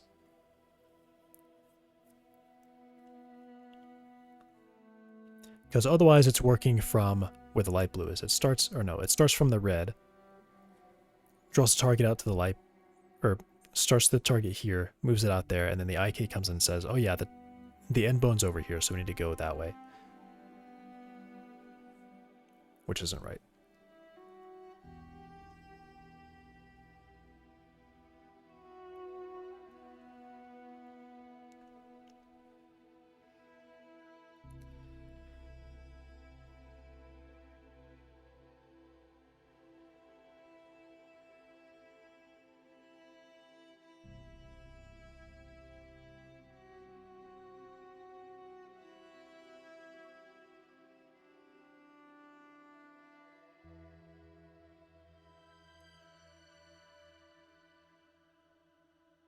I feel like the idea should have worked. Because my thinking is essentially I start treating the target angles as making the assumption that the body's going to be really rigid. Perfectly rigid, in fact. I think that still works. But now the issue is where I start drawing the target sphere from is probably incorrect.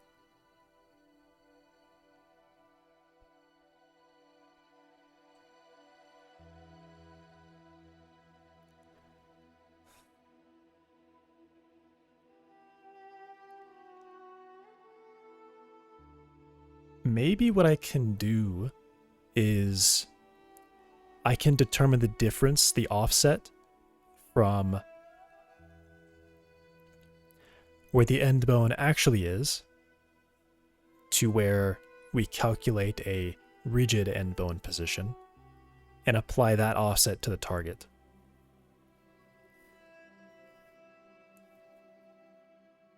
So essentially in this case, if I were to like zoom it in, it would be like taking the difference, yeah, the difference from here to the blue and saying the target is going to be that plus that difference. So it's actually going to say like this one's target's like way over here, which might even be worse. That might...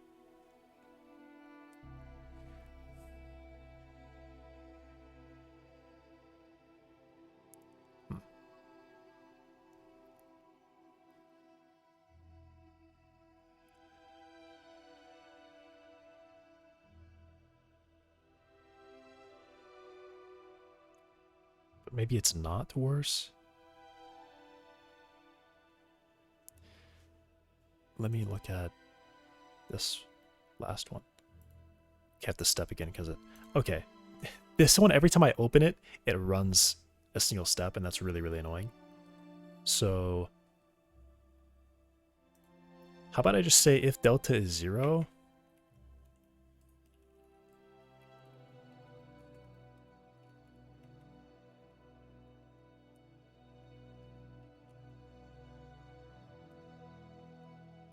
I don't do in initialize. I can't do anything with initialize. So stop doing that. Thank you. Gosh. Crazy annoying. All right.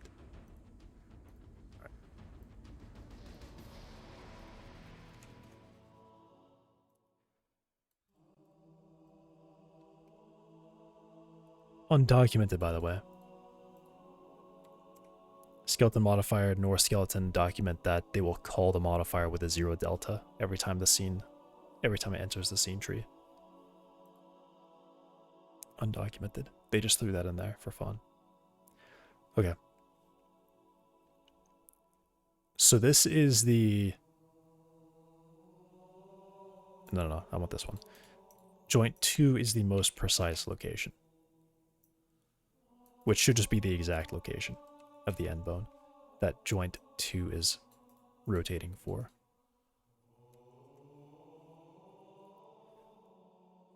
So yeah, pretty much in the right spot. But maybe I want to look at the first one. Yeah, I probably actually want to look at the first one so I can see where it started. This should just fit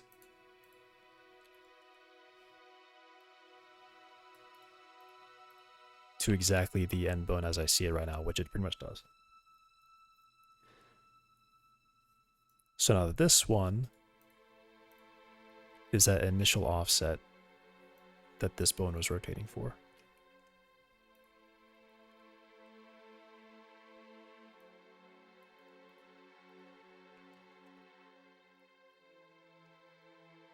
Wow, okay, so that one's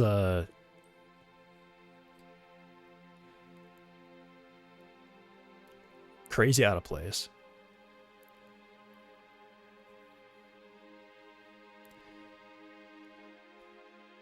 I mean, I guess I can just try it. What was the idea? I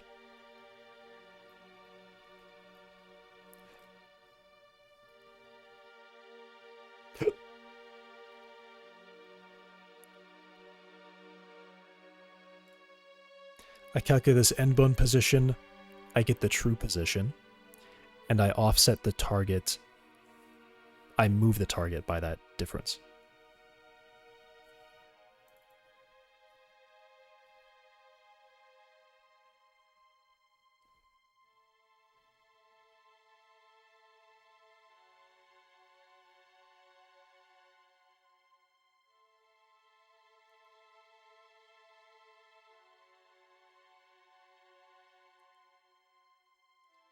So to draw the vector,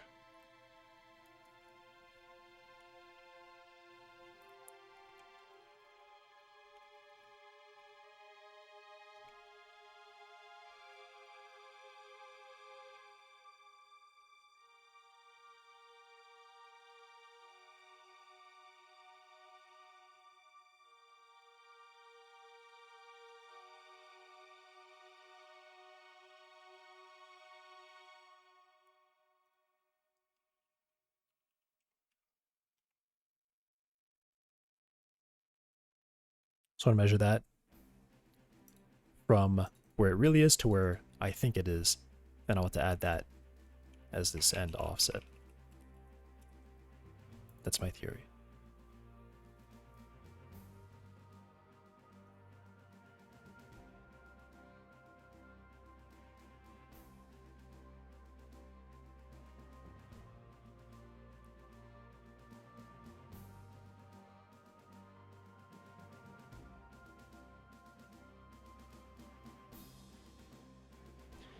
And then what do I want to display? I probably just want to print this one.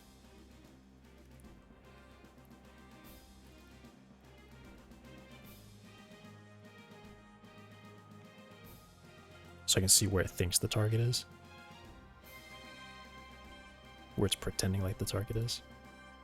Oh, well, it knows where the target is.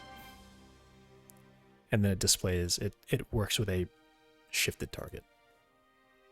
That's the idea.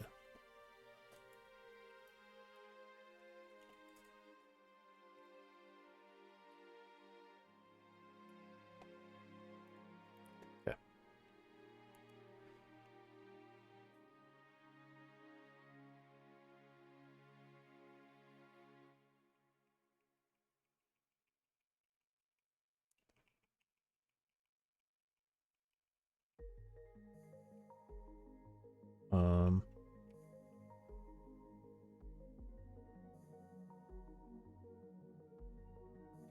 All right, okay.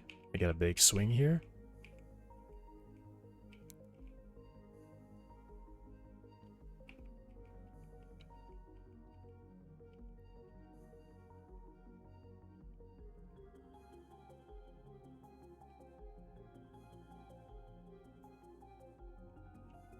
I mean, that response is pretty much perfect.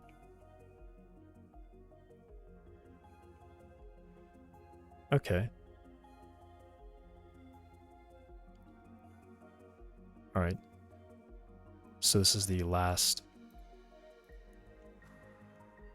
location that the femur thinks the target. The end bone, or this is where it thinks the target is. This is where it shifted the target to be.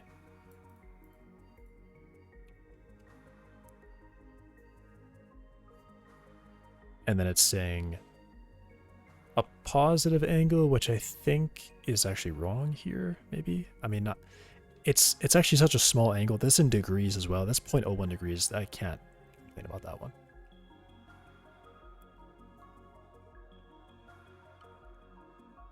I just want to see it go negative, kind of when it crosses over.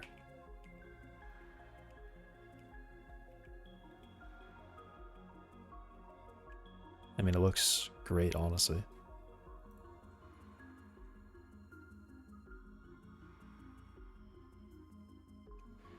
Though it does kind of have this fling. Oh, right. Fix the lead. Set the lead back to normal value. And then I want to see if that messes with that.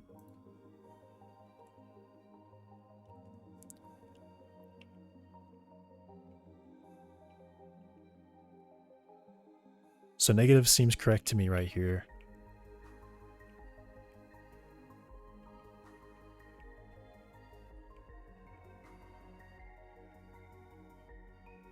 And then I think it should be going, should hopefully be positive around. It's immediately positive. And then it should stay positive.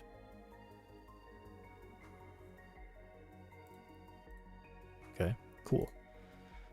It's moving the target by the offset from its end bone position, which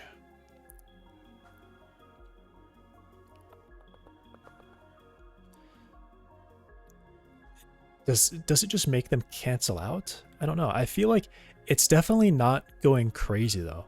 It's still not going crazy. It still seems very reasonable. I can I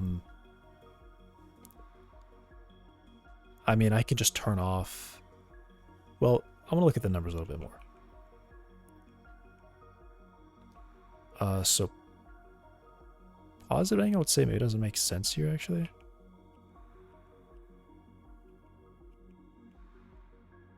Or was positive angle correct there?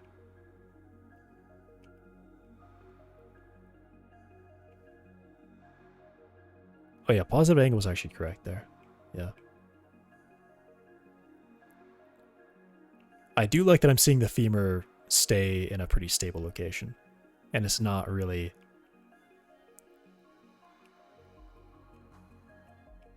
It's continuously pointing in the right way.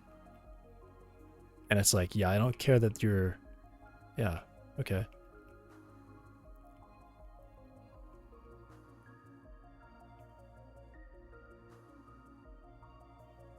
Great. That is quite a lot better.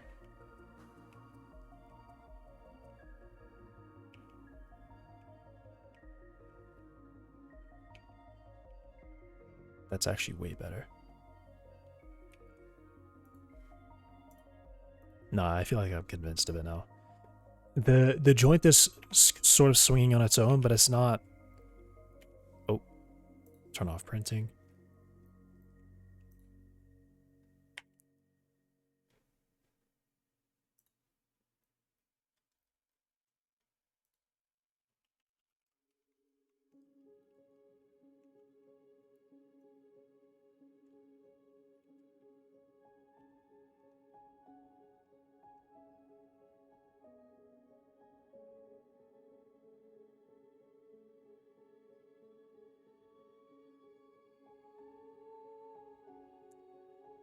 This is way, way better.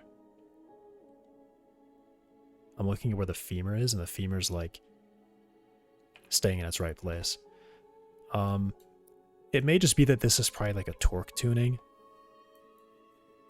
Because I do know that at least this one feels really high. Like, I think it could probably get away with half of that. And then I think this one would get away with even less than that. So it might just be those two are kind of insane right now.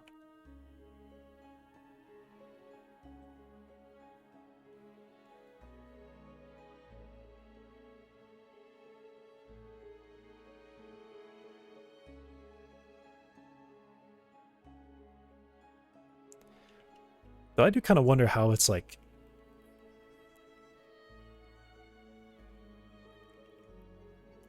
This might now just come down to that femur having very small oscillations, and it's probably just like tearing it up. I might be able to set a higher torque might. Yeah, that's decidedly worse. It's definitely worse.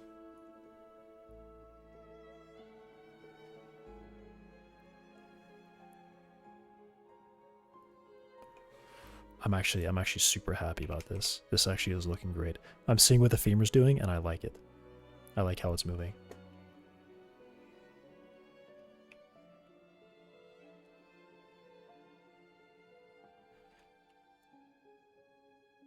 It's also reaching the end with like the normal lead amount, which is what I was really hoping for. I hope I could keep the normal lead, and then...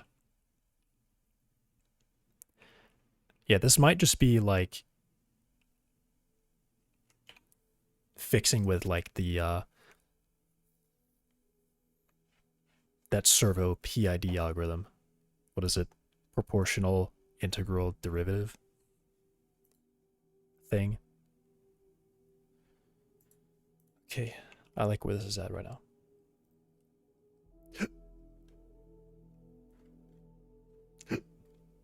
It's moving quickly, and it's not flying out of control, which is great. That's actually a great thing. It's moving really fast, and it's not flying out of control.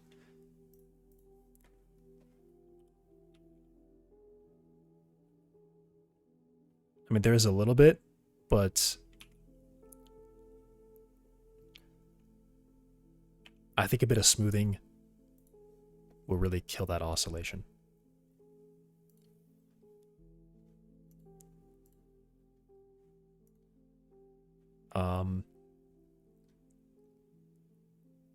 I might just go and try taking this division by delta out and just look at that and see how it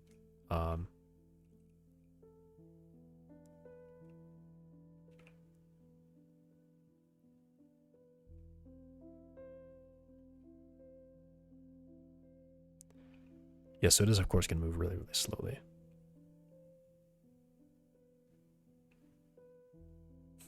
So slow. All right, let me just try like.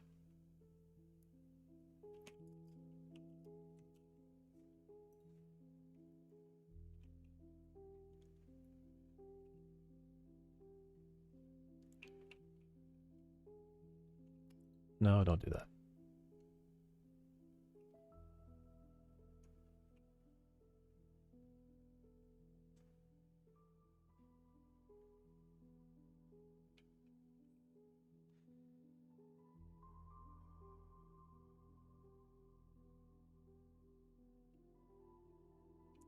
Can these legs pieces not do that?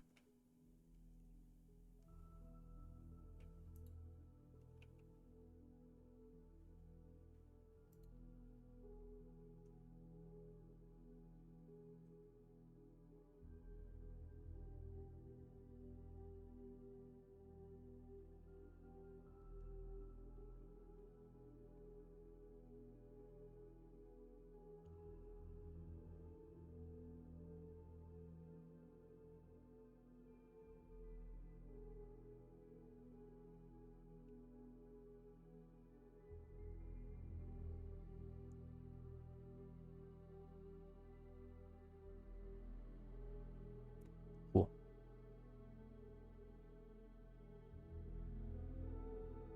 And then it reaches. All right.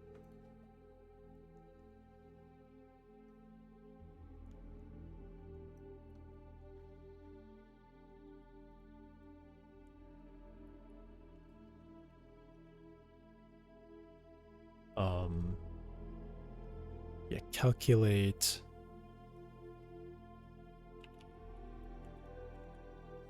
velocity. I provided the delta time and the angle.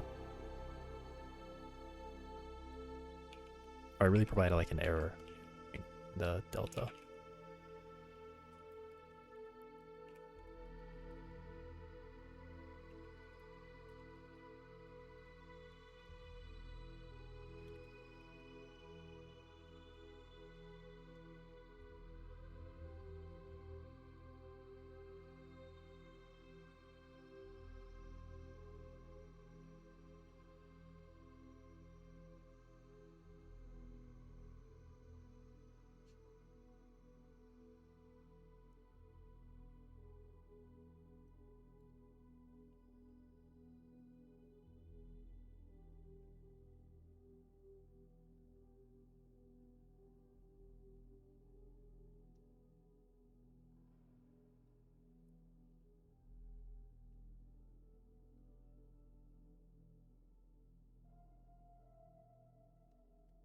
It doesn't use previous output. It only keeps track of errors, right?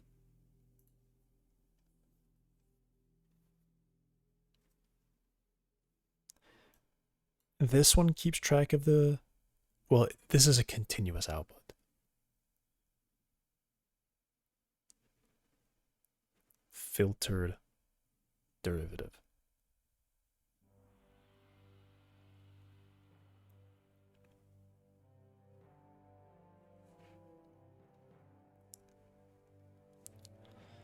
Yeah, this special function does keep track of the output.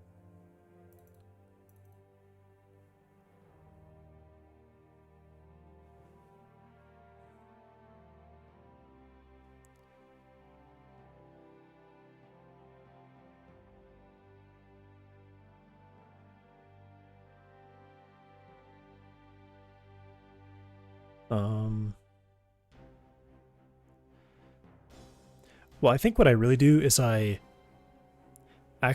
provided the error, and then I get an output angle, and then I use that output angle as the velocity. Because the velocity is kind of like, from the controller, it says, here's the angle difference here in the comparison. Here's the angle difference, here's the target angle, here's the output value. Well, I say the output value.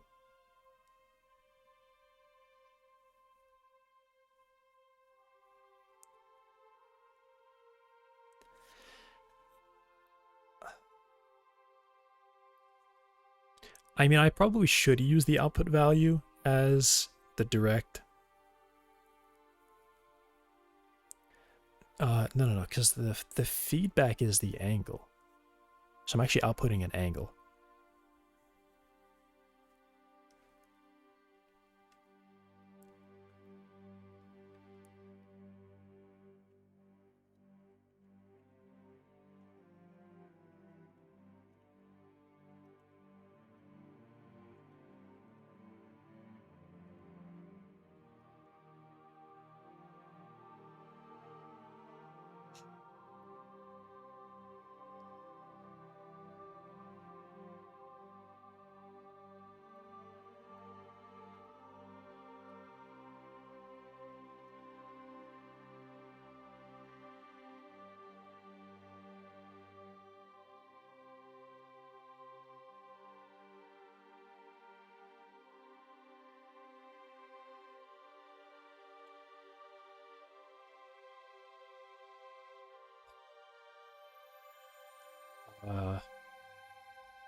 Yeah, I actually don't know.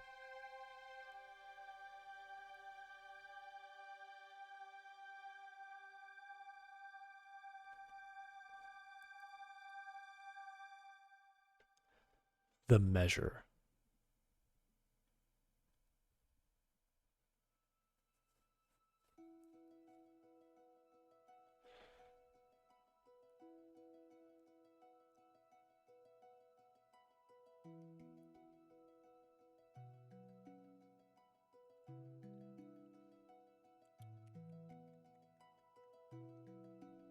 Um,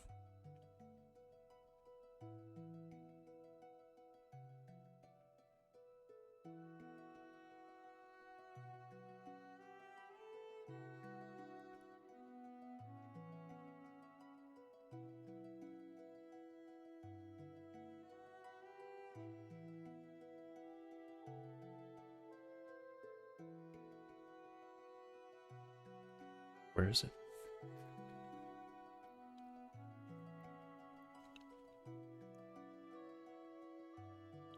The measure is the error angle. The output is what exactly?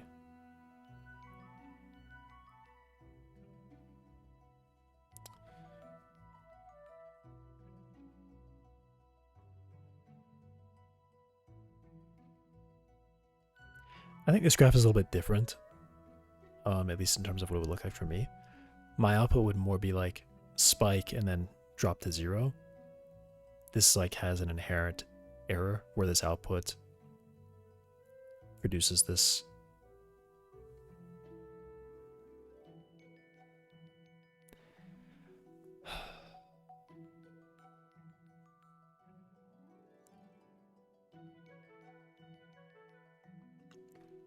Yeah.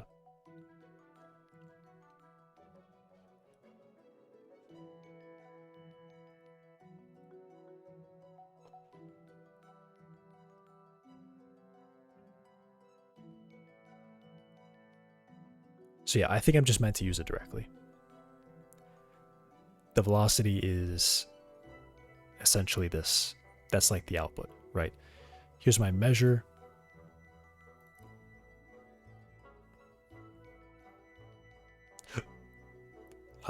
Wait, no. Wait, is that my measure?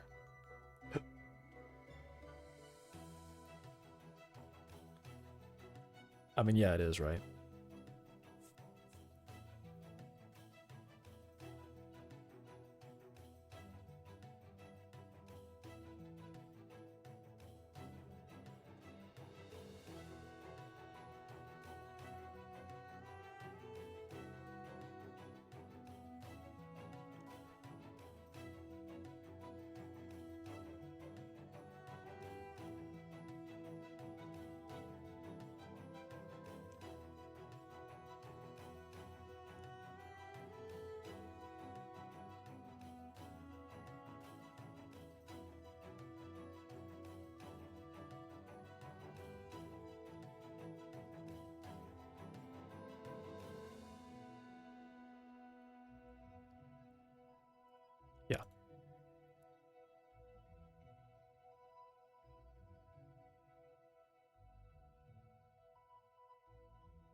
There's also gain,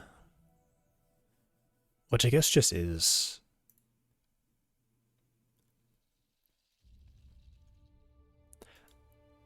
in hearing from that one video where they're making that hexapod mech, they're talking about gain.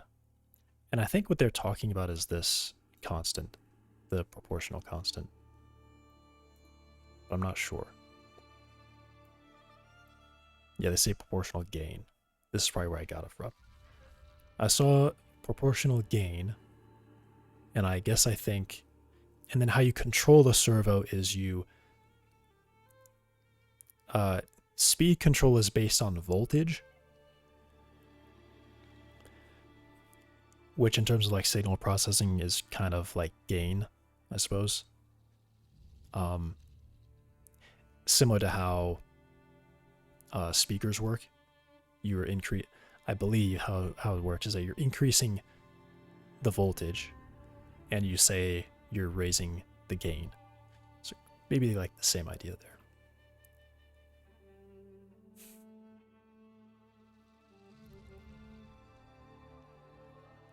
So I think when they talk gain, they talk about this term.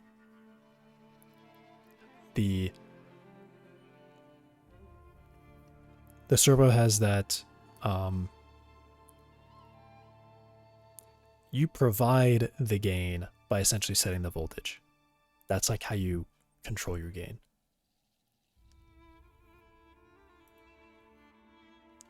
So when they talk about that, I think they mean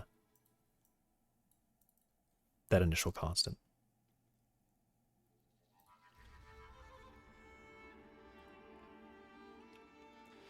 All right, what's the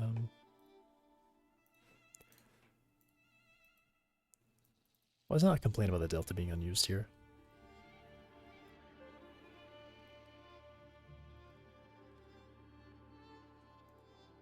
Okay. I'm gonna start with a simple algorithm first, and then I'll go up to the more complex ones.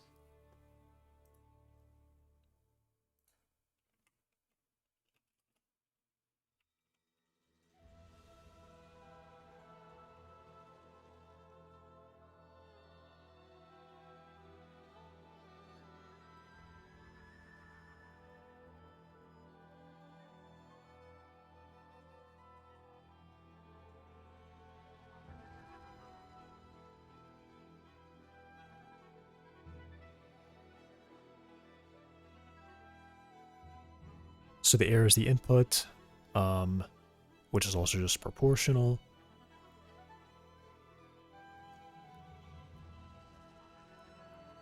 And then integral is integral plus air times delta time.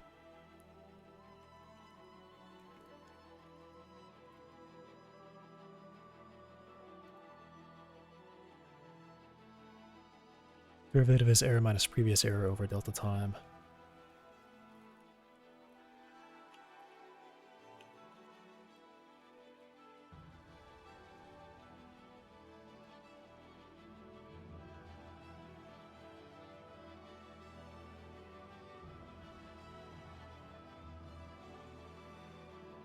And then output.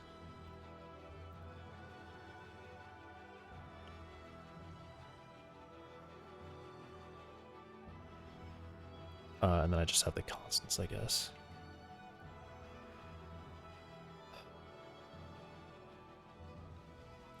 Which these actually need to be motor parameters, so I can tune them live.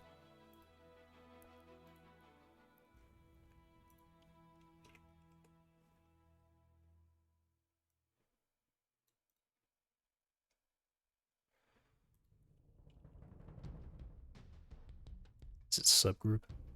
Group.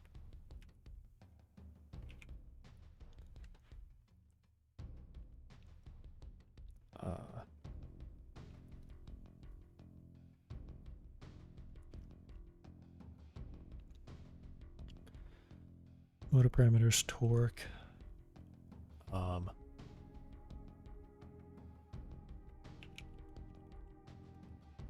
So let's call it response.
Next one is the integral. I just want to check. I brought this off to see it. Flashbang, sorry.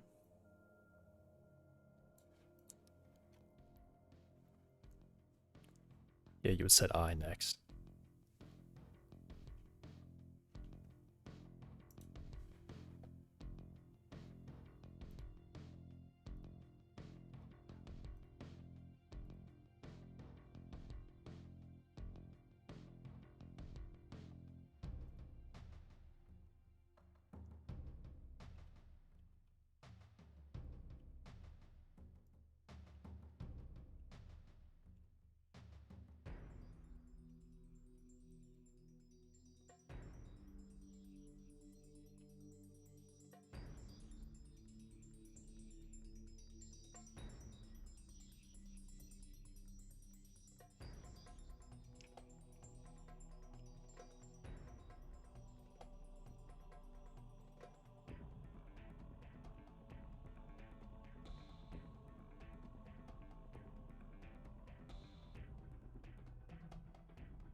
Flashbang. What was this? 3? So I guess I'll say 2. Or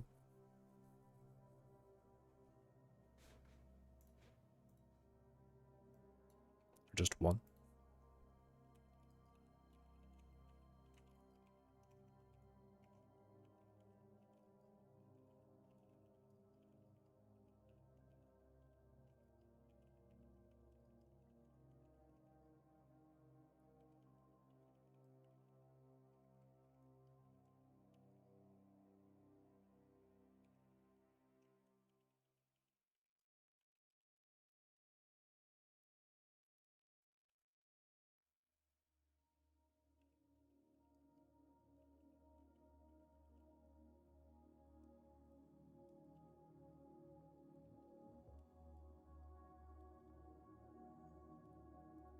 There's something I saw somewhere also about like an algorithm that would adjust it in real time, which I might want to look at.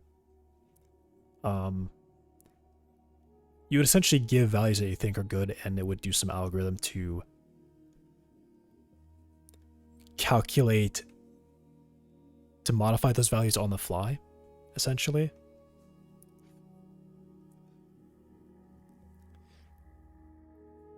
And I guess the idea with that is you give it a good initial value, and it can be responsive to changes like and this is all in like real mechanical situations where, let's say the season is changing and your motors just perform differently because the temperature is lower or the humidity is changed, or maybe if you're in like a manufacturing setting where you have like weights and the weight of some item is different every time by just the right amount, that sometimes there's oscillation, sometimes there's not. There's like an algorithm that can do that on the fly, so that you would essentially just set, like I said, good initial values, and it can modify them in real time to correct for it. And it's all just based on an algorithm. It's not like there's no, at least I don't think there was neural networks. They called it the BAT algorithm.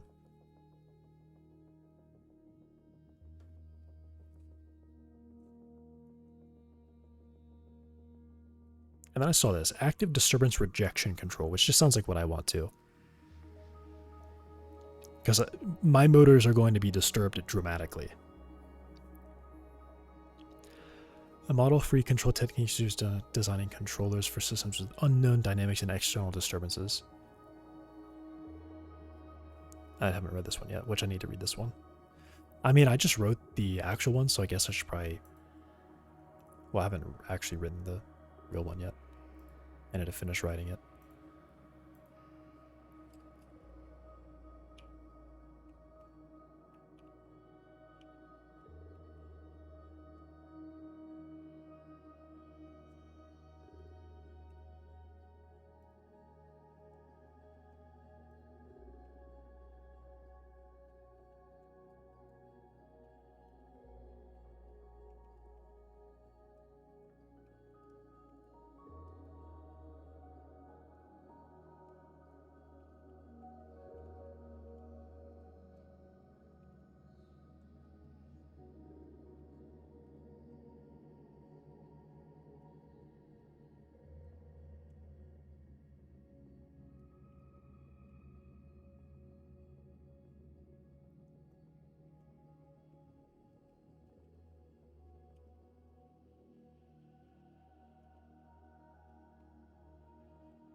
Yeah, does it seem right?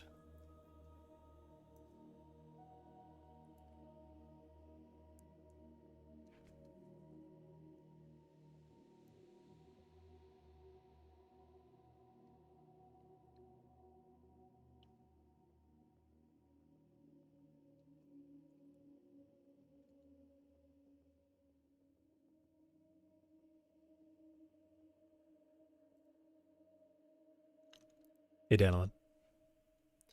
Check this out. So, Jen. Is it going to make me sad?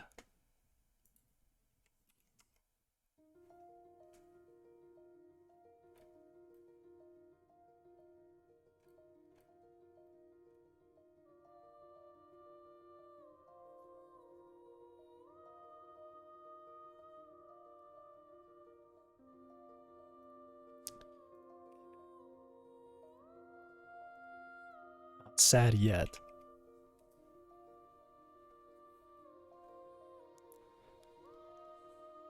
TypeScript? That's funny. How do they get TypeScript into this?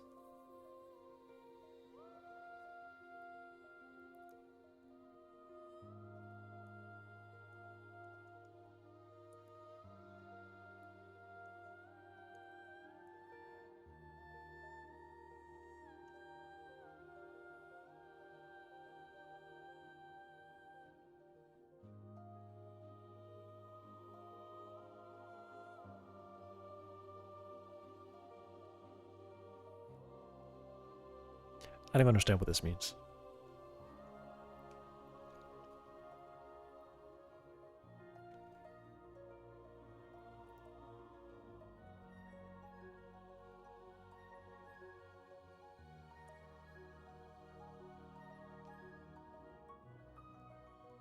How do you do that?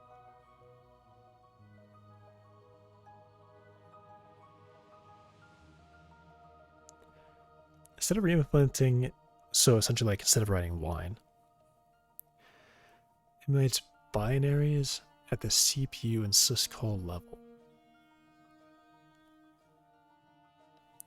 Runs the real system DLLs.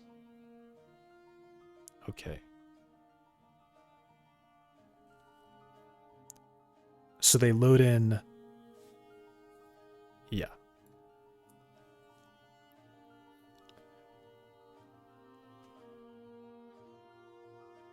And then the DLL does, I guess the real issue there is the system call then, isn't it?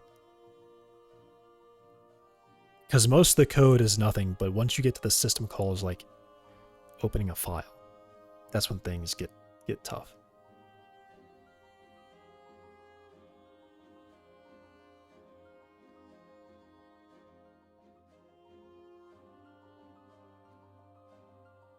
Or opening a, I was gonna say opening a window, but I don't even know how. That's probably the biggest issue there, right? It's getting windowing to work. Oh man, my shoulder really hurts.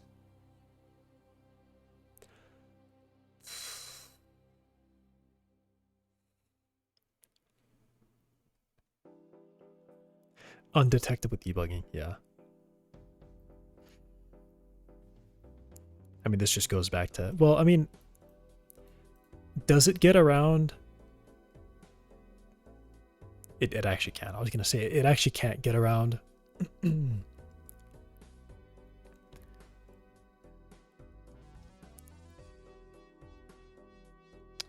I'm thinking like DRM, but I'm actually more talking about an anti-cheat, because certain anti-cheats require installation to like booting records, which if that doesn't work with your operating system, then you're just screwed.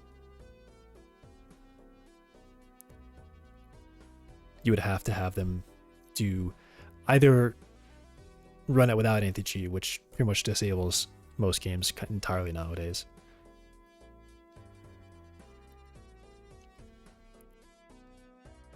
or just dual boot.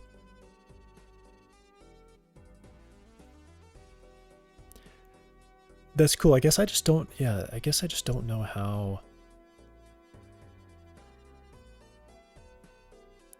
Because I think the GPU part is probably the hardest one to get. And then windowing. How to, like... What does... I guess I've never tried to look at what windowing is like as...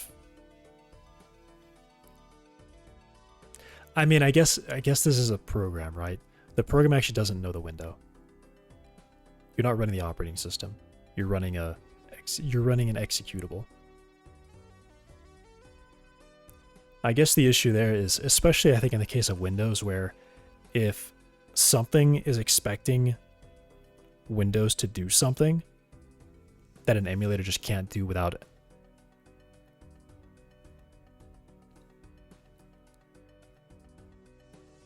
Oh, like it's like file system stuff, right? But I guess they probably have a correction for that. Weird. Okay. I mean, neat. But also TypeScript, 7% TypeScript. How do you even have any TypeScript? How do you do that? Why is there CSS?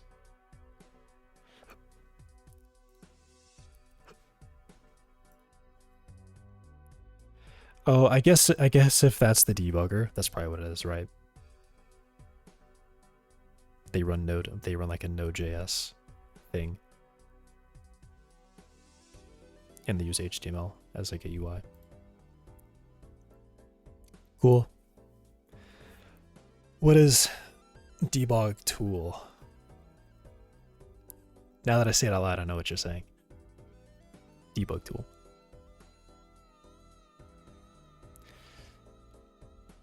Okay, hang on. So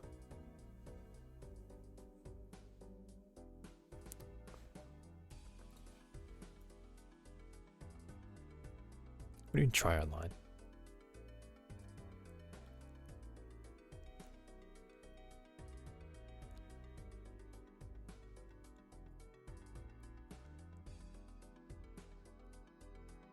Thanks in lowercase with a different voice? What?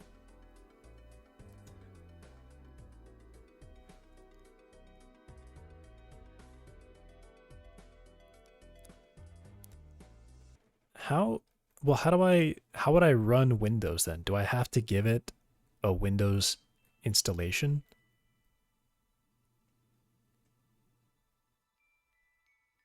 Like, what does that mean?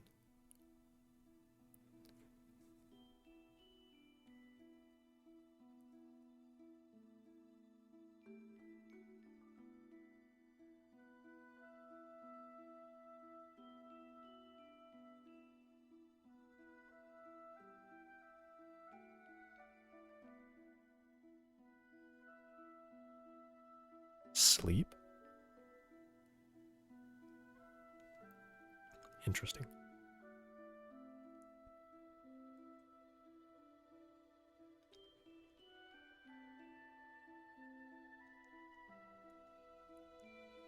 Because if I could, I mean, I feel like this would be good for testing a game. Because I would like my game to be on Windows. And I haven't really thought about how I would do that testing. I was just thinking I might just like boot up Windows. But if I can, if this is good enough, then I could use this. That'd be nice. Though it is weird.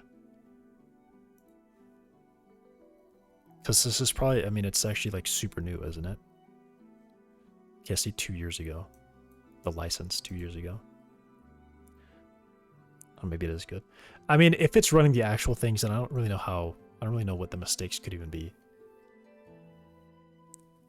Because you're really just writing like, how do you open a file? How do you sleep? How do you start a thread? That's essentially what you're writing.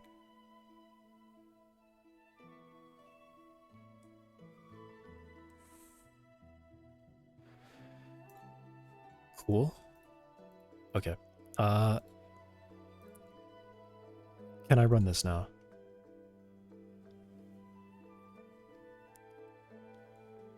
Also, I just realized I have the motors off. How are they doing anything if they're off? I guess I'll leave them off.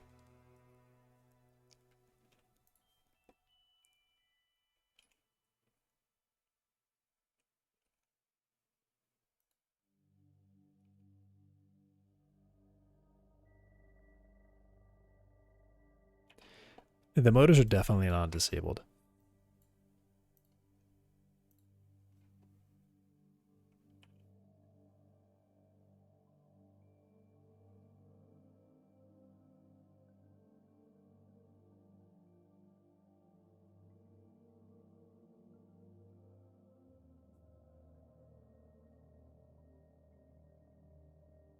Okay. So the idea is I increase proportional until it looks like how I want it to look.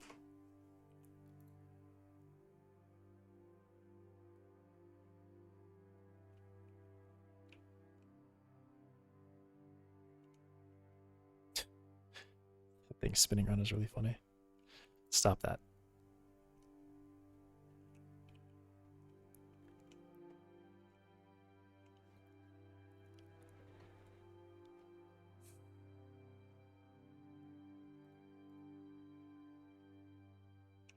Let me just go for 20 and everything.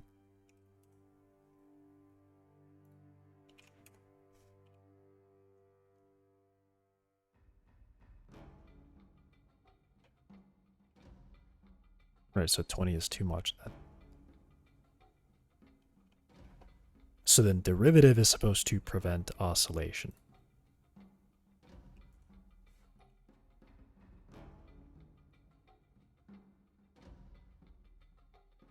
Which maybe it did a little bit.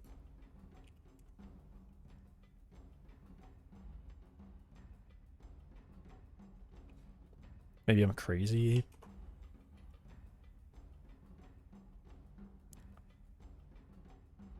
I guess definitely doing it, but it has like a really slow response.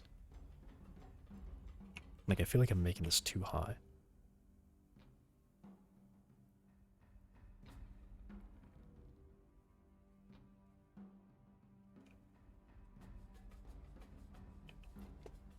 How about if I give 1?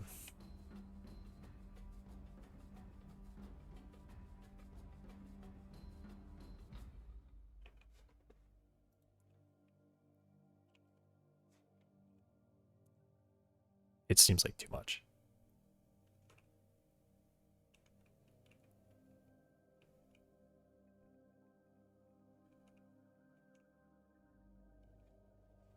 But it has like kind of worked, it seems.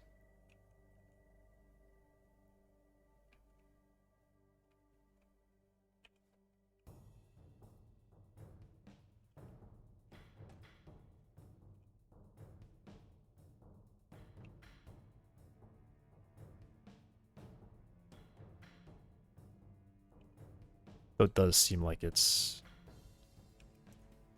like it has like a twitch now.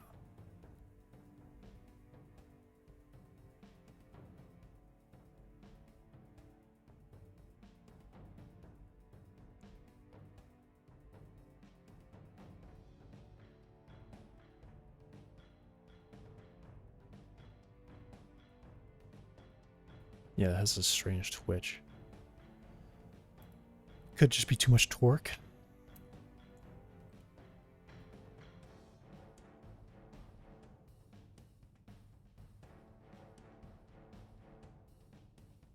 Okay.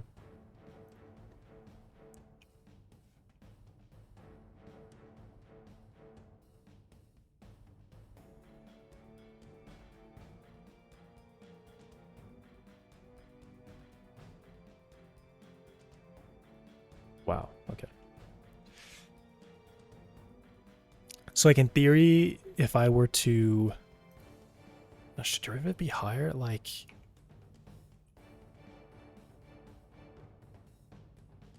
It seems kind of extreme.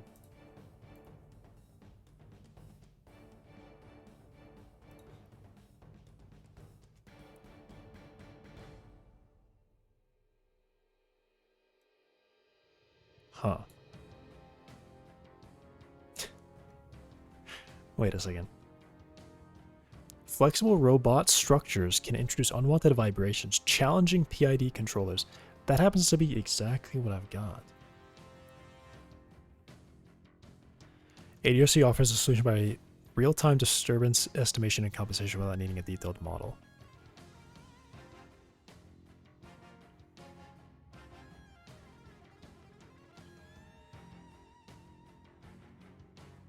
Tracking differentiator, a nonlinear state error feedback, extended state observer. The global convergence of ADRC has been proved for a class of general multi-input, multi-output systems. The global convergence.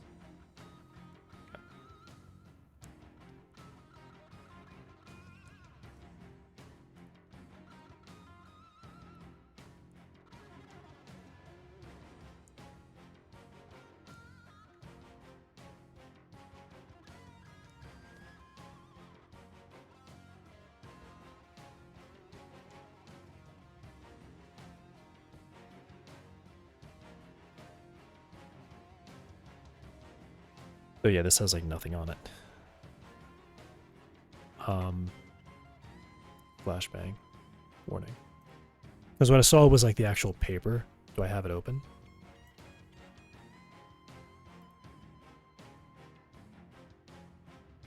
No. I closed it.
I found...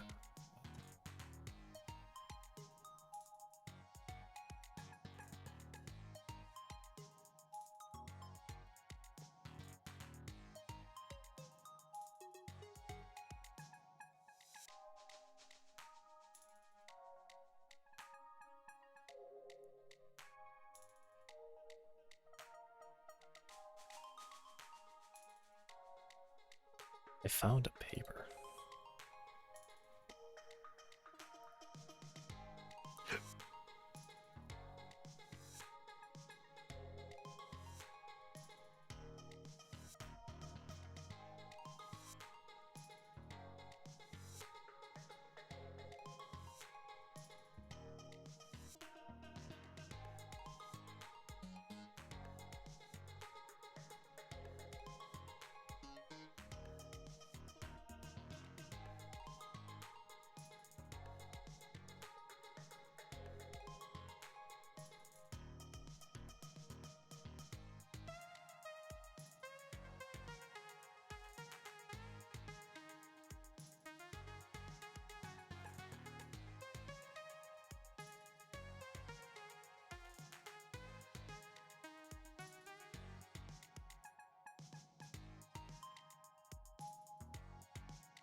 Hmm.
Maybe this is like, maybe I am now facing like a, whatever it is.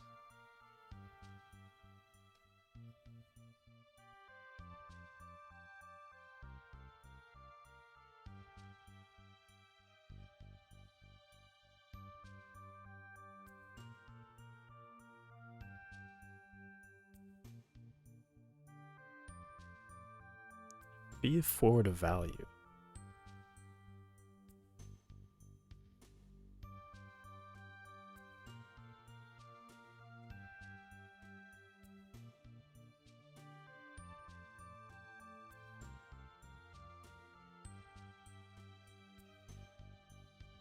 Oh, okay, I get it.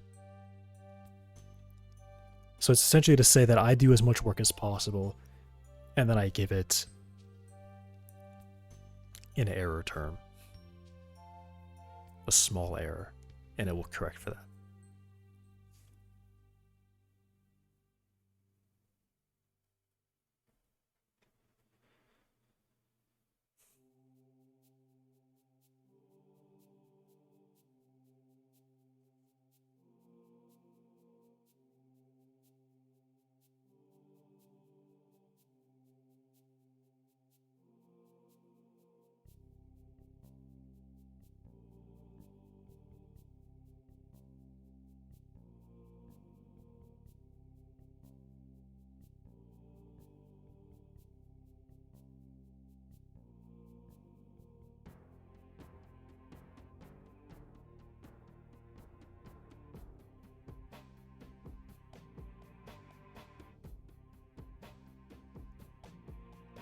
And then there's this thing about cascade control.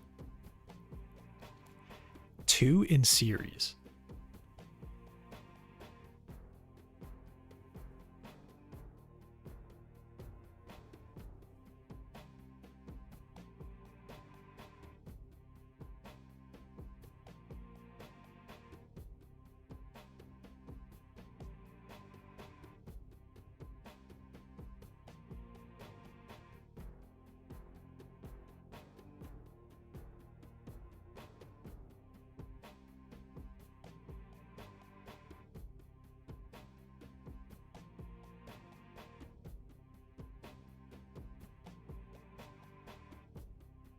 Controls the primary physical parameters such as fluid level or velocity.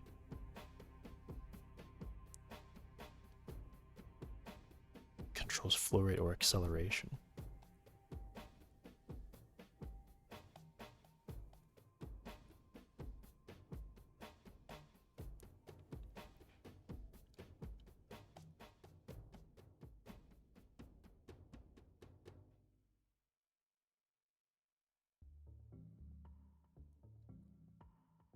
So I guess it could be that way, right? I read it once for the angle, which gives me some output, and then I provide that to another one, and that gives me a velocity. Or I have, wait, what is it? It's just like I'm running it twice.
The outer controller,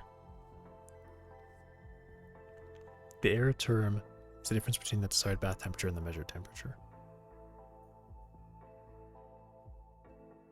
And then it outputs something. Sets a heater temperature goal. The NOPD controls the temperature of the heater.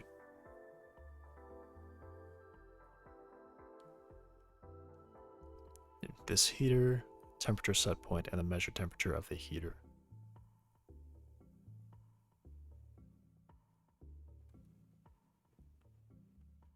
Okay. So it is actually like kind of two different things. Does that work in this case? Is there like a model for that? I guess not really. Because I just have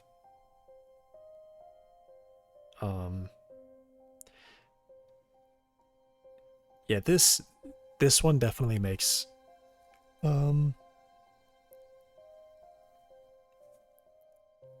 this example is quite far from what I'm trying to do. I just have an error angle, and I want to essentially make it 0.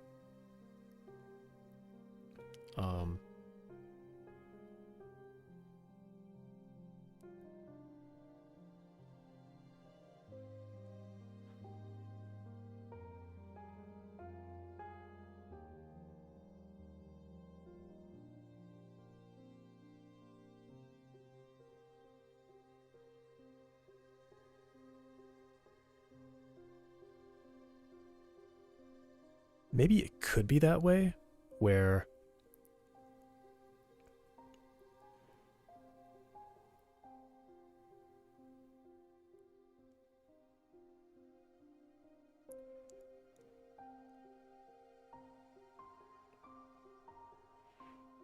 yeah, the first one measures the angle and produces a target velocity, and the other one measures the velocity and outputs an error from, uses the measure velocity and the target velocity, which is output from the other one, and it controls for that. So it'll make sure the velocity is smooth.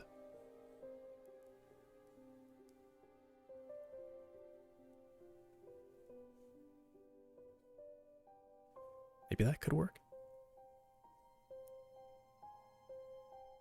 It's not so extreme as like a large pool with one temperature measure like 20 feet away from the heater, and then one temperature attached, one measure attached to the heater.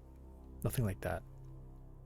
But there is sort of a sense in that the long-term goal is the angle, and the short-term goal is the velocity.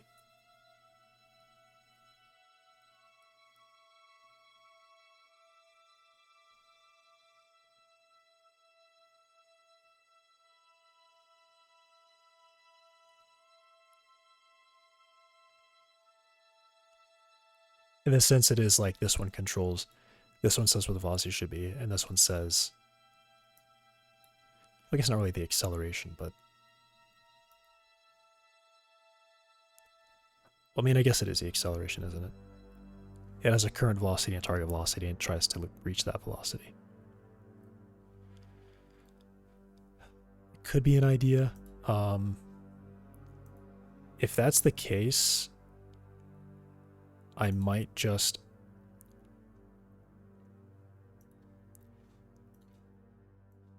make a class for that, because this is pretty small.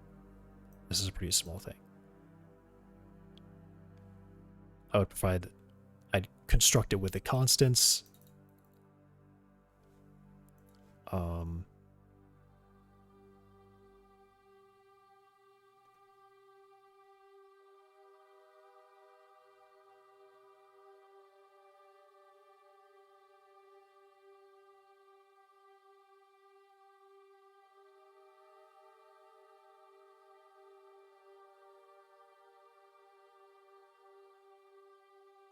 The manipulated variable output is a dimensionless fraction of some maximum possible value.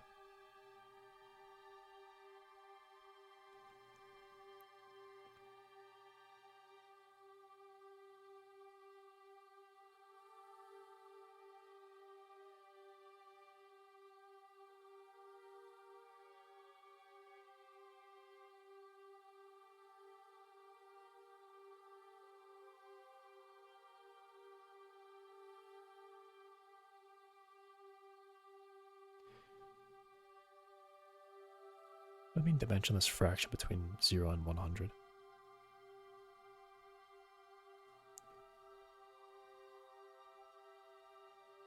Because they say the error term is just the difference, which doesn't really sound like a fraction to me.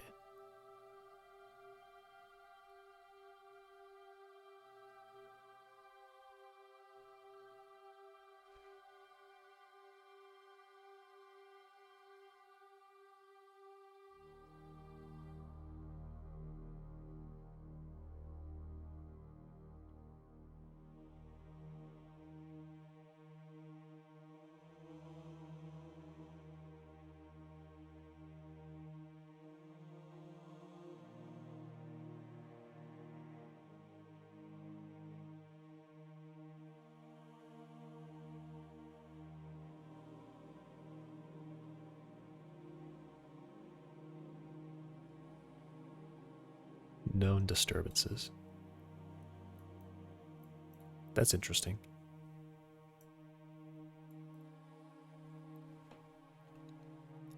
In theory, I do know when an impact happens. I could model that directly and like actually, I mean, it really feels like I kind of need like, I just need a controller. I need to actually simulate it somehow. Because then I have a class, I can make it the functions I want, and I can initialize it however I want. And I just have the simple input-output function. I have a function that just says, here's the error term, here's the delta time, give me my result that I want. And then I can do whatever I want with that.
Hmm.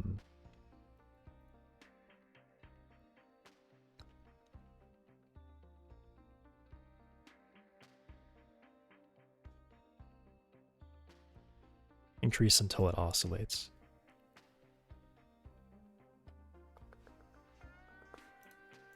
All right. It's late now.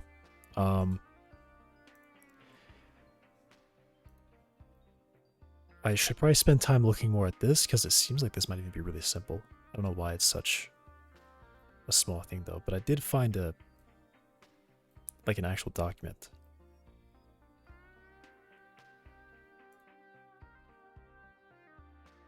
I just can't really.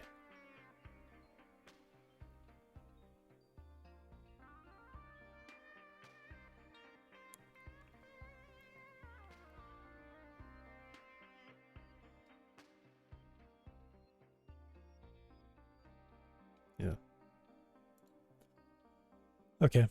Well, I'm gonna go there for today. I'm gonna keep doing research on my own though. Tomorrow should hopefully just be on early and not late in the day. Cool, but I like this because this is now. It's like it's weirdly in a fast. It has a weirdly fast response, but it's not like. Does not explode. And I guess the thing is, start with these being low.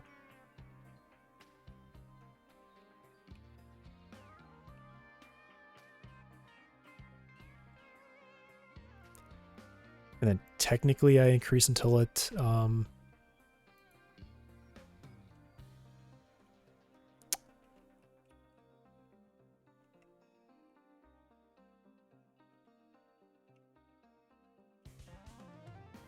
what is this? Okay.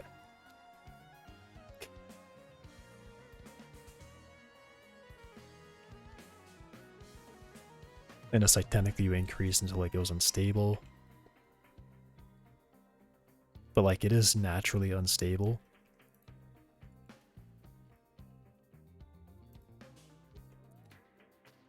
And there's like 3 things at the tune at once, which is kind of difficult to work with. Oh my gosh.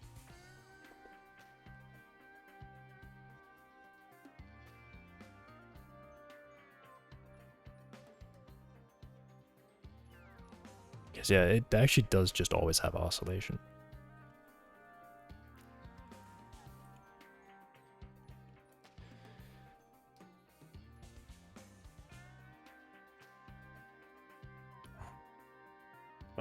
It's like my back. Dude, what did I do? What did I do to myself? Earlier it was like kind of my neck up here, and now I'm like feeling it in my shoulder, like below my shoulder, like where my shoulder blade is. Okay. Alright. Well, this has been cool. Thanks for watching. I'll be back tomorrow. Goodbye.